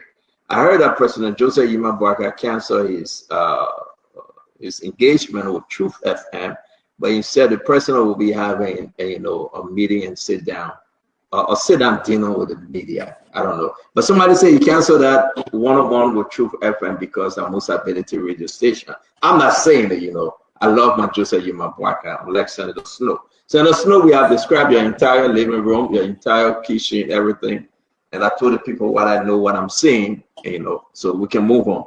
What is that? I didn't hear you. What is that? I've described your entire living room and kitchen. That's not possible. But let's go ahead. Let's talk about the yellow machine. But what's your take? $24 million, and probably the president agreed with Caterpillar. It's troubling, Stanton. I know our friends in the Unity Party are putting a spin to it, making it sound good, but it's troubling. It's very, very troubling. Why is it troubling? So the first news that came out, the president said it was a gentleman agreement. Then it was this, I think 18 million, 17 million, whatever million was attached to it. Then the deputy minister, the minister of state or portfolio rather, was on top of the van celebrating the arrival of the machine, taking credit for it. Then we're now hearing arrangement to EcoBank to procure those machines. What's the competitive process? How is the money, the 20 or 20 something million dollars, how is it going to be paid? Was there any legislative oversight? What's the study that was done? I mean, that is left with more questions than answers. Do I want machines for Liberia? Yes. Do I believe that if we have machines in all of the counties, it will help to alleviate the problem and to help with road connectivities in the county? Yes. But should it be done at the altar of just anything? No. Let's follow the procedure. Stanton, the Constitution provides for 3 branches of our government. Not one. Not one. How are we getting this money? What's the procurement law we follow? It's in the budget. It's on the road fund. You didn't see it. What? I mean, you guys passed the budget. The argument saying that Prince Moyi, and by the way, Prince Moyi is coming on 101 too. Prince Moyi is making an argument that we passed this thing a long time ago. It's in the budget. It's on the infrastructure road fund. All right. Stand What's the bidding process? Was it an international tender? No, can you tell? Is it in the budget? You look at the budget. You work on the budget. Stand you remember seeing it? Stand So the money got in the budget. All right, money in the budget. Gave more the benefit of the doubt. Money is in the budget. What's the procedure in having this company to supply those machines? What happened from the first negotiation? You see, they're even making it to look like Georgia government negotiated for the machine at 80 million. Then Joseph Boakai government changed it to 22 million. So, hey, we take credit for it. Yes, your government that always 80 million come out with $22 million. It's your government. Stand on your government. So where are we? What are we? Are we just celebrating because we have to celebrate something? But Senator, you got to be on the record. It said in the budget. You can just say, okay, I agree with Prince Moyi. Is this money in the budget? Stand on. There have been too many versions of this money. There's a version that says a loan from EcoBank. There's to be paid in 3 to 4 years. Now, so Stanton, there is money through the road fund, the National Road Fund. There's money there. Now, is this money now allotted or directed for the procurement of those machines? If that is why in the budget, we're going to ask the questions. I'm not on the budget committee, but I'm a senator, I should know. So we ask the questions. All right? But Stanton, let's follow the procedure. No, wait. Can Prince Moyi saying something else and you say you have not asked those questions yet since this conversation came about? Stand on it. Prince Moyi chairs the finance committee. All right? He's the chairman of the finance committee. He would definitely, if you ask me today, for example, today I had a long meeting with the LDC managing director, Destiny, a very good meeting, a very brilliant person. They would ask me today about electricity because I chair the hydrocarbon energy committee. I will have more information than Prince Moyi would have. So Prince Moyi will have more details about those things in the budget than I would have, but that's why I say I will ask him the question. And if I will ask no, Chief. My question to you, you passed a budget and you didn't know that road fund money was in it? No, all the budget had road fund money. No, don't get me wrong. Good. And you passed a budget, but you didn't know that the road fund money was intended to buy the yellow machine? Stanton, government has priorities. Government will set priorities. All the budget we've passed since the establishment of the National Road Fund, there have been money in the budget for road fund because the road fund generates revenue. All right. Now, if it was directed, if it's in the budget that 281 or 200 something machines would come and this is what people, I've not seen that in the budget, and I will ask the question. So you are informing us money is in the budget for road fund, but you really can tell us whether those money are money intended for road fund. No. Well, it's money intended for 281 for yellow machine of earth moving equipment. Yeah, so then therefore Prince Moe is now telling you that the money is in there, we use it for the yellow machine. So it's my right to ask Mr. Moe, Senator Moe, for supporting documents to look at it. If there's a line in the budget that says this money for road fund would be used to buy 200. How will you grade the president? The president wrote Gomendi, the South African guy that brought his 32 pieces in the country, and said, listen, we agree on your $22 million. Can you just put this on paper? Let me make this legal now. Gomendi sent a letter to Gomendi. Gomendi was happy. Mama Kabedite went to South Africa. He said, oh, we got a deal here. But on the other end, they are giving this to ABK to bring in Caterpillar now instead of Sony. So how can you just cut Gomendi out after you have assured him that, well, we accepted your $22 million? The government wrote two companies in Turkey and said, I can't do the airport. Two companies fighting who get a red letter. So that's something not new. That's something that has happened before.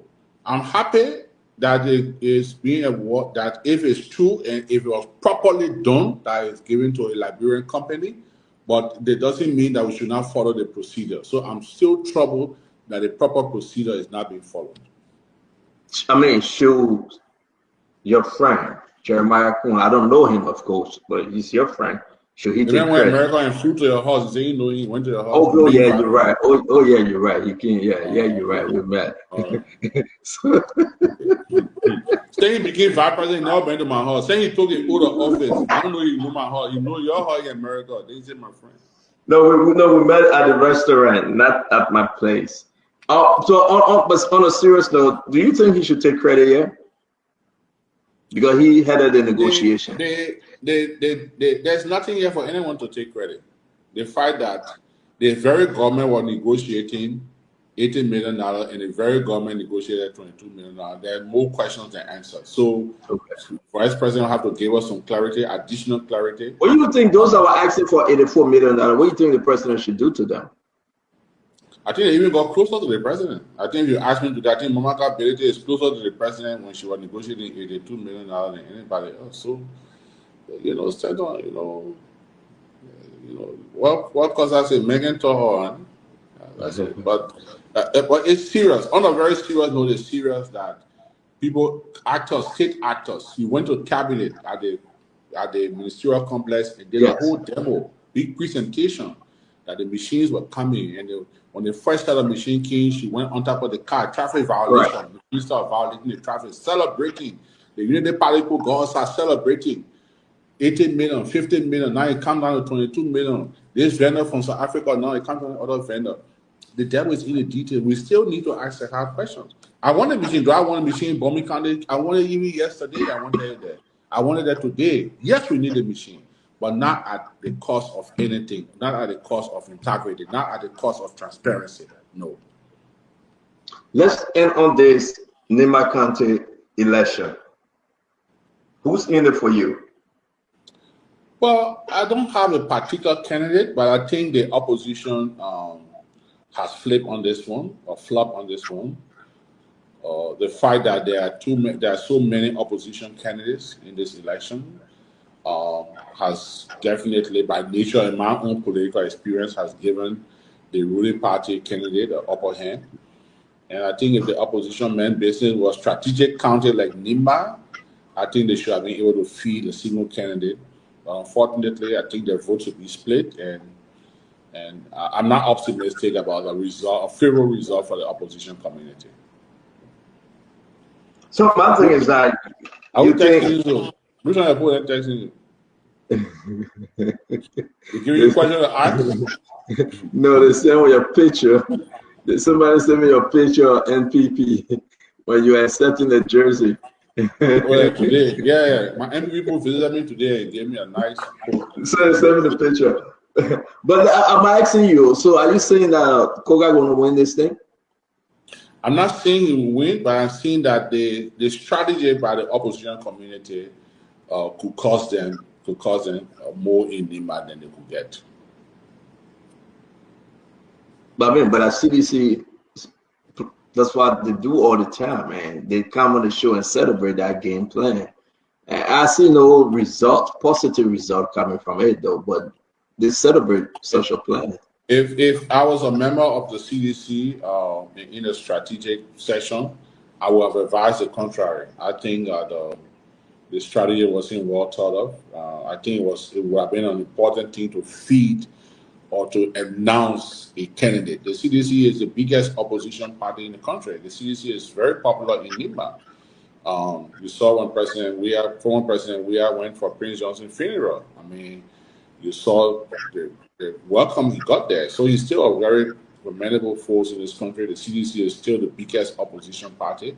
And I think the CDC should have man up, put their collaborators together, whether it's Edith, whether it's Garrison or whoever else are in the race. I think they should have mobilized, put the weight behind one person and stand behind that person. But I think the strategy was different from what I would have done. And I think it's going to hurt the opposition community in Nimba. Let's talk about the comeback of Josh Manawea while we have you. Do you think he's coming back? Well, I want to come back. Why you keep asking me? Why you asking me about myself? Or I want to run. You think I can make good president of this country? Let's put all jokers aside. You think I can be so we should leave Josh Manawea yet and talk about you? No, I will be running against him. Okay, so will you be running 2029 for the presidential seat? I'm considering that too. All cards are on the deck. But I mean, you should be running to be, your seat will be open, right? I mean, yeah. you are there to run 2029, whether you stay in Bomi or somewhere else, correct? Sure. Okay, so I could decide to seek re-election in Bomi as senator. I could decide to seek election in another county of origin as senator, or I could decide to run as president of the Republic of Liberia, and I'm sure I will make a good president. You sure you will win? For sure, I will win. Yeah. If I would run, I would surely win Stanton, of course. Well, yeah. Why are you leaving Bomi? Why are you casting your net in Riverside? Well, why would you say that? I just told you I could consider rerunning in Bomi. No, I'm not. I know you live in Bomi. I mean, I know you very well. Think so? I follow you. Yeah. Stanton, as a private citizen, I have one of the biggest investment in Bomi, not just commercial, but human capacity. Correct. I agree. But you live in Bomi. Why would you think so? Because you run in Riverside. That I know. Really? Stanton, don't rule it out. And I'm considering running for the highest office. No, I'm not arguing with that. I'm talking about on the senatorial level. But if I see to you that I consider running for the higher office, then why would you say I'm running Riverside? Riverside is my county. There's no secret about that. Riverside is where my father comes from. It's my county of origin. And if I intend to run in Riverside, I'll be committing no crime. As I speak to you, I owe the people of Bomi County everything in me. Political responsibility is for the people of Bomi County, and I owe that to them, and I will serve them as though tomorrow is election. I was just in Bomi. I will continue to be there. I will continue to work there. I have students from Bomi on international and national scholarship. I will serve people of Bomi. They are wonderful people, very loving people. They've shown me a lot of love, and I have no reason to turn my back on them. Yes, I'm a county of origin in Riverside. That's where my father comes from, and I'll be visiting Riverside, but I have not made any determination to run in Riverside. But you sure there's a possibility that you probably run for the highest seat, right? Yes. On which ticket? Well, don't forget, I'm a member of the National Patriotic Party, and if my party goes for convention, and I contest the Senate bearer position, and if I win that, If I won as standard bearer and we're feeding a candidate, my party will feed me. Don't forget, MPP is still one of the strongest parties in this country. MPP is very strong. MPP have served this country in the highest office, leadership-wise, and MPP could still make a great comeback in Liberia. Do you still have a relationship with CDC? Very good relationship, because former President we and I were just together over the weekend. No, not you, the NPP. For the NPP, I listened to the the standard bearer of the NPP, Madam Taylor, when she said that the NPP had not formalized their divorce with the Coalition for Democratic Change, and I have no reason to doubt her. Until someone can prove her otherwise, I have no reason to doubt her. So, okay, and at the end of the day, we look forward to hearing you again. If you are seriously considering running for the highest seat, then you will be running against probably Jeremiah Kuhn or George Manawea or another ghost out there that contemplating whether they should run for the highest seat. Likewise, maybe Musa Belede. Musa Belede on CMC. Yeah, so standard bearer of his party, maybe. Well, leave me alone. The man established a party today. The next day he said, "I'm the standard bearer." The man said, "No convention, nothing. That my party, I pay the money, I bought all the vehicle. I am the standard bearer." Tell him, "Can you guys swear me in?" Tell him, "Say yes, I will swear you in." And that's it. Teron Gongolo is very objective. He's very open-minded, and I think he did a good job. No, I'm not talking about Teron swearing in is a problem. I'm just saying that you call your friend Musa. The party was funded on Wednesday. By Friday, he becomes the standard bearer. By acclamation. All the Palestinians got together and decided that I was making the standard bearer. No, I am not talking about Musa because I will make my sister Dr. Riches invest. When you go on the show, you create some Musa that really say your personal text message and deal with you. We're talking about a woman, she's not here. I asked our religious thing, I say, you know how long Musa be my friend? Musa question my friendship with Musa Belede, you got to create some Musa on the show. She sent me a personal text message and dealt with me. I said, wow.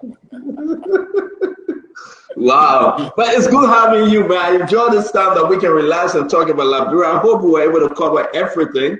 Again, I can announce that Prince Boyi, a schedule has been put in place. We'll be telling you when he will be appearing on Spoon. Momo Cyrus, this weekend we have Momo Cyrus, the chair on the committee, the armed security, the security committee, defense and intelligence. Yes, and we'll also be having Dwayne Kamara, that's his name, right? The former LWSC boss under CDC. Okay. Yes, he will be here Friday by God's grace to talk about LWSC. The show is open to everyone. We're just trying to make way to get Alexander coming on Spoon. Why you laugh? You know what? Because I love Mr. Cummings. That's why I'm laughing. I heard Mr. Belede, Representative Belede told me this morning that the president was going on his show, his network, and he got a call from a very high office and told him not to go on Truth FM because it's owned by an opposition president and he will be giving the opposition community a leverage in Nimba. So the president called and said that he had been advised by a very high person in the government not to go. The president called Musa? He called the host, I think the host, and the host. The matter of fact, I was with Musa when the host called him, so I can confirm that Musa got a call in that direction. Musa had come to see me when he got that call. But do you think it was okay for the president to go to Truth FM? What's wrong with it? The president is the father of the nation. You should go to any station. There's nothing wrong with it. Good. I agree. And I said that to Akarisbe yesterday. He got mad. Akarisbe was getting on the show and said, "Oh, one last Spoon." I said, "No, Akaris. He's the president of the Republic of Liberia, not for Spoon Network."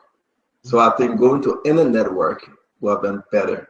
But tomorrow they are engaging in media institution, the managers, to do a dinner instead with the president. I think it's a smart comeback from the disappointment of today. So I think I saw it on Cooler Performance page. I think it's a smart comeback, but I think that whoever discouraged the president, I think he told the host who did it, and not club the authority to say who did it. But I think I don't think it was a good idea. I think the president should have gone there. And sometimes it's good to go in what you perceive as the opposition. Sometimes it's good to go there. I mean, Kamala Harris went to Fox. She went to Fox News, and she was, she had a brilliant interview. But here's my thing was who actually advised you first to have a schedule to go there, knowing that you don't want to go there? You were making a schedule with an opposition, a network. You should have done exactly what you plan to do tomorrow, to call everybody in. Somebody first media engagement. I'm not in the president inner circle. I don't intend to be there, but I heard that normally the person who makes the last call to the president always get a day. So I think that person was smart. The waiter to make the last call.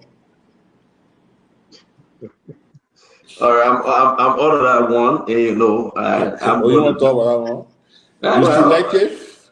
You selective or you want to talk about? But I said people who are selective. Tell me a secret. I will tell the people. So that's who I am. I got no secret. But I want to say, yeah, man. Listen, but Chief, it's very, very good having you on tonight.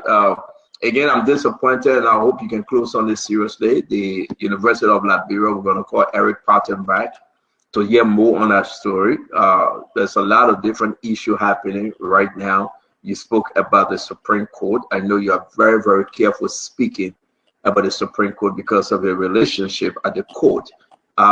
We didn't touch on the President bulletproof vehicle, not too much. You spoke on that.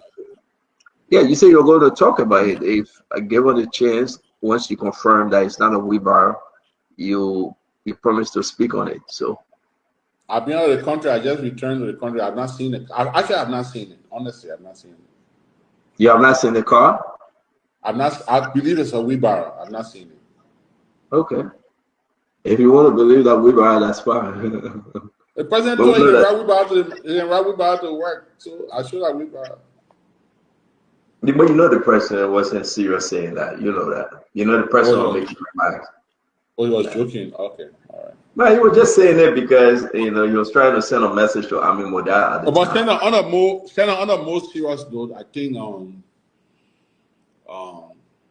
the fact that the president inherited fairly new bulletproof vehicles that had no history of breaking down with the president or being default or showing any default. The vice president said the same thing on her show when I listened to her show with you. Very good show. And let me publicly commend you for the last two one-on-one I followed with you. I think it was very, very well organized and very good points. You respected your guests very well. I mean, you always do that on your show, all of your shows, don't get me wrong, but it was a very good show. But the vice president spoke of the vehicles that she turned over, which she said was in good condition. And the president needed a new ammo vehicle, which I think, but I think what he's buying now is even far more advanced and more expensive than the one he inherited in a very challenging economy. So I don't know if it was well thought of or if there's any threat, and again, threat to the president. The president is the first citizen, so you cannot measure the threat to the president's life. But if the security felt that the president is threatened or there was a need to enforce the president's security by buying a very expensive, very expensive car, far more expensive than the ones he inherited from the previous president, in a very challenging economy, I would have done the contrary. But again, luxury is important and comfort is also important. So I show the president decided. Can you ask for those documents? Because what we are hearing concerning the amount being spent is more higher than what the government spent on those vehicles. Now, we understand and we display the document here. $1.2 million was requested. And I personally spoke to Sam Gale, who said that listen, we bought 10 Toyota truck SUV, and then we'll pay for 3 bulletproof vehicles for the $1.2 million. But what we are receiving, what we are hearing is something. Can you, as a lawmaker, request those documents? We will request those documents. We'd like to see it, either in the autumn report or the actual value of those vehicles. We will discuss it. And now, don't forget to the government will also declare it as classified. The security could declare as classified, and they could give it to us under oath and under secrecy. But we could be able to see the document. I'm not helping it with leeway, but I'm just telling you. No, it's true. It's true because of all the different additions to the vehicle. But just to ask for the amount, not to see the the details. The thing about the amount standard also, and if you know about I noticed you like good cars, you like watches. I noticed that a lot about you, so you will know what I'm about to talk about. Sometimes you buy a vehicle and then the accessories you add on it will build it up. And that's the argument people are making. That's the argument. So they could give us a basic price and then leave out maybe what the bulletproof or how thick is the metal, how thick is the glass, how many millimeters, what could penetrate, what couldn't penetrate, what the car is capable of. No, I agree. And that's the argument. So on a flat tire, how far it can go on the ring. There are different things that could be added to it, and it depends if they will give us the full package with all the accessories or they will give us the basics. So that's what we need to know. Would you have expected President Boakai to be craving for luxurious things at his age? Well, when I saw the erection of the fence around the president's property, when I saw videos of functions at the president's residence and saw the modern buildings being constructed in the yard, the new buildings, conference hall, the different things, I was in shock when I saw the vehicle. I think it comes with the territory. So I think, the President Boakai has always been seen as a very down-to-earth, very simple person.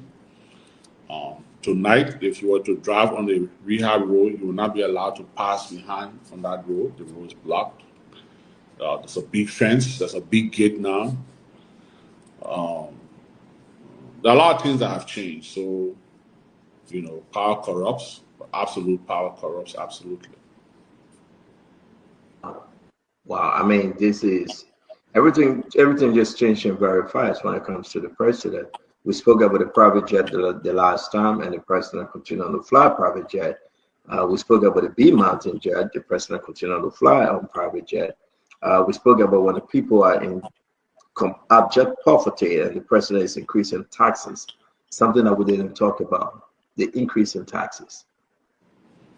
Yeah, it's scary. I mean, Stanton, from the way the country is, the global economy right now, with the actions by President Trump on the cutting down of, I was on a flight yesterday, and most of the passengers of the crew, the crew was saying that most of the flights now are kind of empty or half full, since they cut down on USAID and most of the NGOs that used to fly up and down. So a lot of things are changing globally, and that is why I think bringing it home in Liberia, we have to cut down the rhetoric a little bit and look at governance. We need to be friends with each other and do the right thing to run this country, because hard times are ahead. Don't let no one fool you. Hard times are ahead.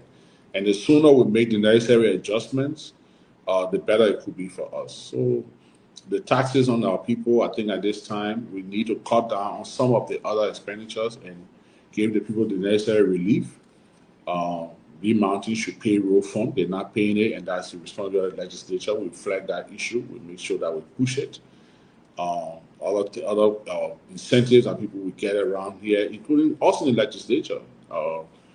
Annual duty free on containers and all of that. I think we need to cut those things off too. Maybe if it's just how we get a vehicle once every 3 years, you can have your household once every 3 years. It makes sense then to have it annually. I think some of the sacrifices we all need to make now for our country, because there are difficult times ahead, Stanton. I work in the West African region, and I can tell you for a fact that very, very difficult times are ahead. And have to start by making the necessary hard decisions and making the necessary adjustments for what is anticipated ahead of us. But there are difficult times ahead. Honorable Snowe, thank you very much. I will not leave you. I just want you to speak about your brother, your friend, Lynn Eugene Nawe, what he said concerning Sam Gate. Let's play the video, and this will be our last conversation because we got about 2 minutes to go. He does a lot of things. Do you know that in Sam Gate's room, he got one guy came for them to us, one guy came for a room, and to us he got the picture of President Weah. He got a bullet point at, like a target. If you want to target somebody, you put the person picture, then you put a target that you now shoot the person picture. So you heard that, and today I was able to, and I spoke to Sam Gate lawyer Kabiran Janet, and listen, they sent a letter to Eugene Nawe, and they asked Eugene Nawe in 48 hours, he should retract his statement publicly or they go into court. So as you can see, it's very clear. Mr. Sam Gate lawyer by and through Kabilan Janet saying, now listen, you got to take back your comment or we're going to court. What say you? Do you believe that Sam Gate in his house, you have a bullet pointed into the head of the former president? I don't know. Eugene is very credible, and the many years I've known Eugene, he's not one of those that is marked by giving falsehood. I don't know. I know Mr. Gate lives not far from me, but I don't know the exact house he lives in. So I wouldn't speak to what's in his bedroom. But I'm also aware that Eugene is also very close to Mr. Gates' fiancée, and everything he said that when this thing was going on, his fiancée even called to see how she could get the two of them to break bread together. So there are a lot of links. People know each other. It's a small town, we know each other. We know about people. So I'm not saying the fiancé that Eugene close to is the one who told him, but he's not a man that is noted for giving falsehood. I would be disappointed and shocked if that information is right, but it's also very difficult to doubt information coming from Eugene Nawe, but he's very credible. Since this matter is now before a lawyer, I would not want to discuss it further, but I hope that this matter can be resolved. Yeah, thank you for that, but I'm kind of confused. Who got the fiancé, Sam Gate or Eugene? Eugene is very close to Sam Gate's fiancé, so I don't know if she told him or somebody else, but okay. So Sam Gate got fiancé, okay. All right. So whenever I see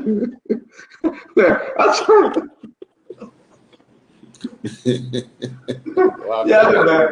Oh man, Sam Gate set up a fiancé business. Thank you, man. Maybe you came in the course too. You would say. Yeah, man.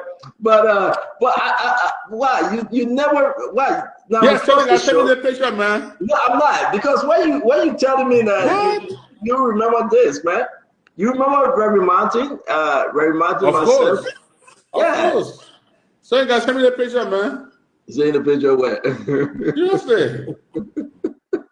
Wow. Well, I thought you were much younger though. Yeah, that's true. The matter of fact, Reverend Martin and I were on a flight a few days ago. He was on his way to Liberia with his wife, I think. Oh, okay. Okay. Yeah. It's good to see you. I missed Reverend Martin on your show, especially here in Jamaica. I'm trying to set it up again for renewal. Yeah, invited in Jamaica. Yes, I'm trying to set it up. It's good to have you as always. I want to say thank you very much, Chief. You say you're traveling tomorrow morning, right? Yes, I am.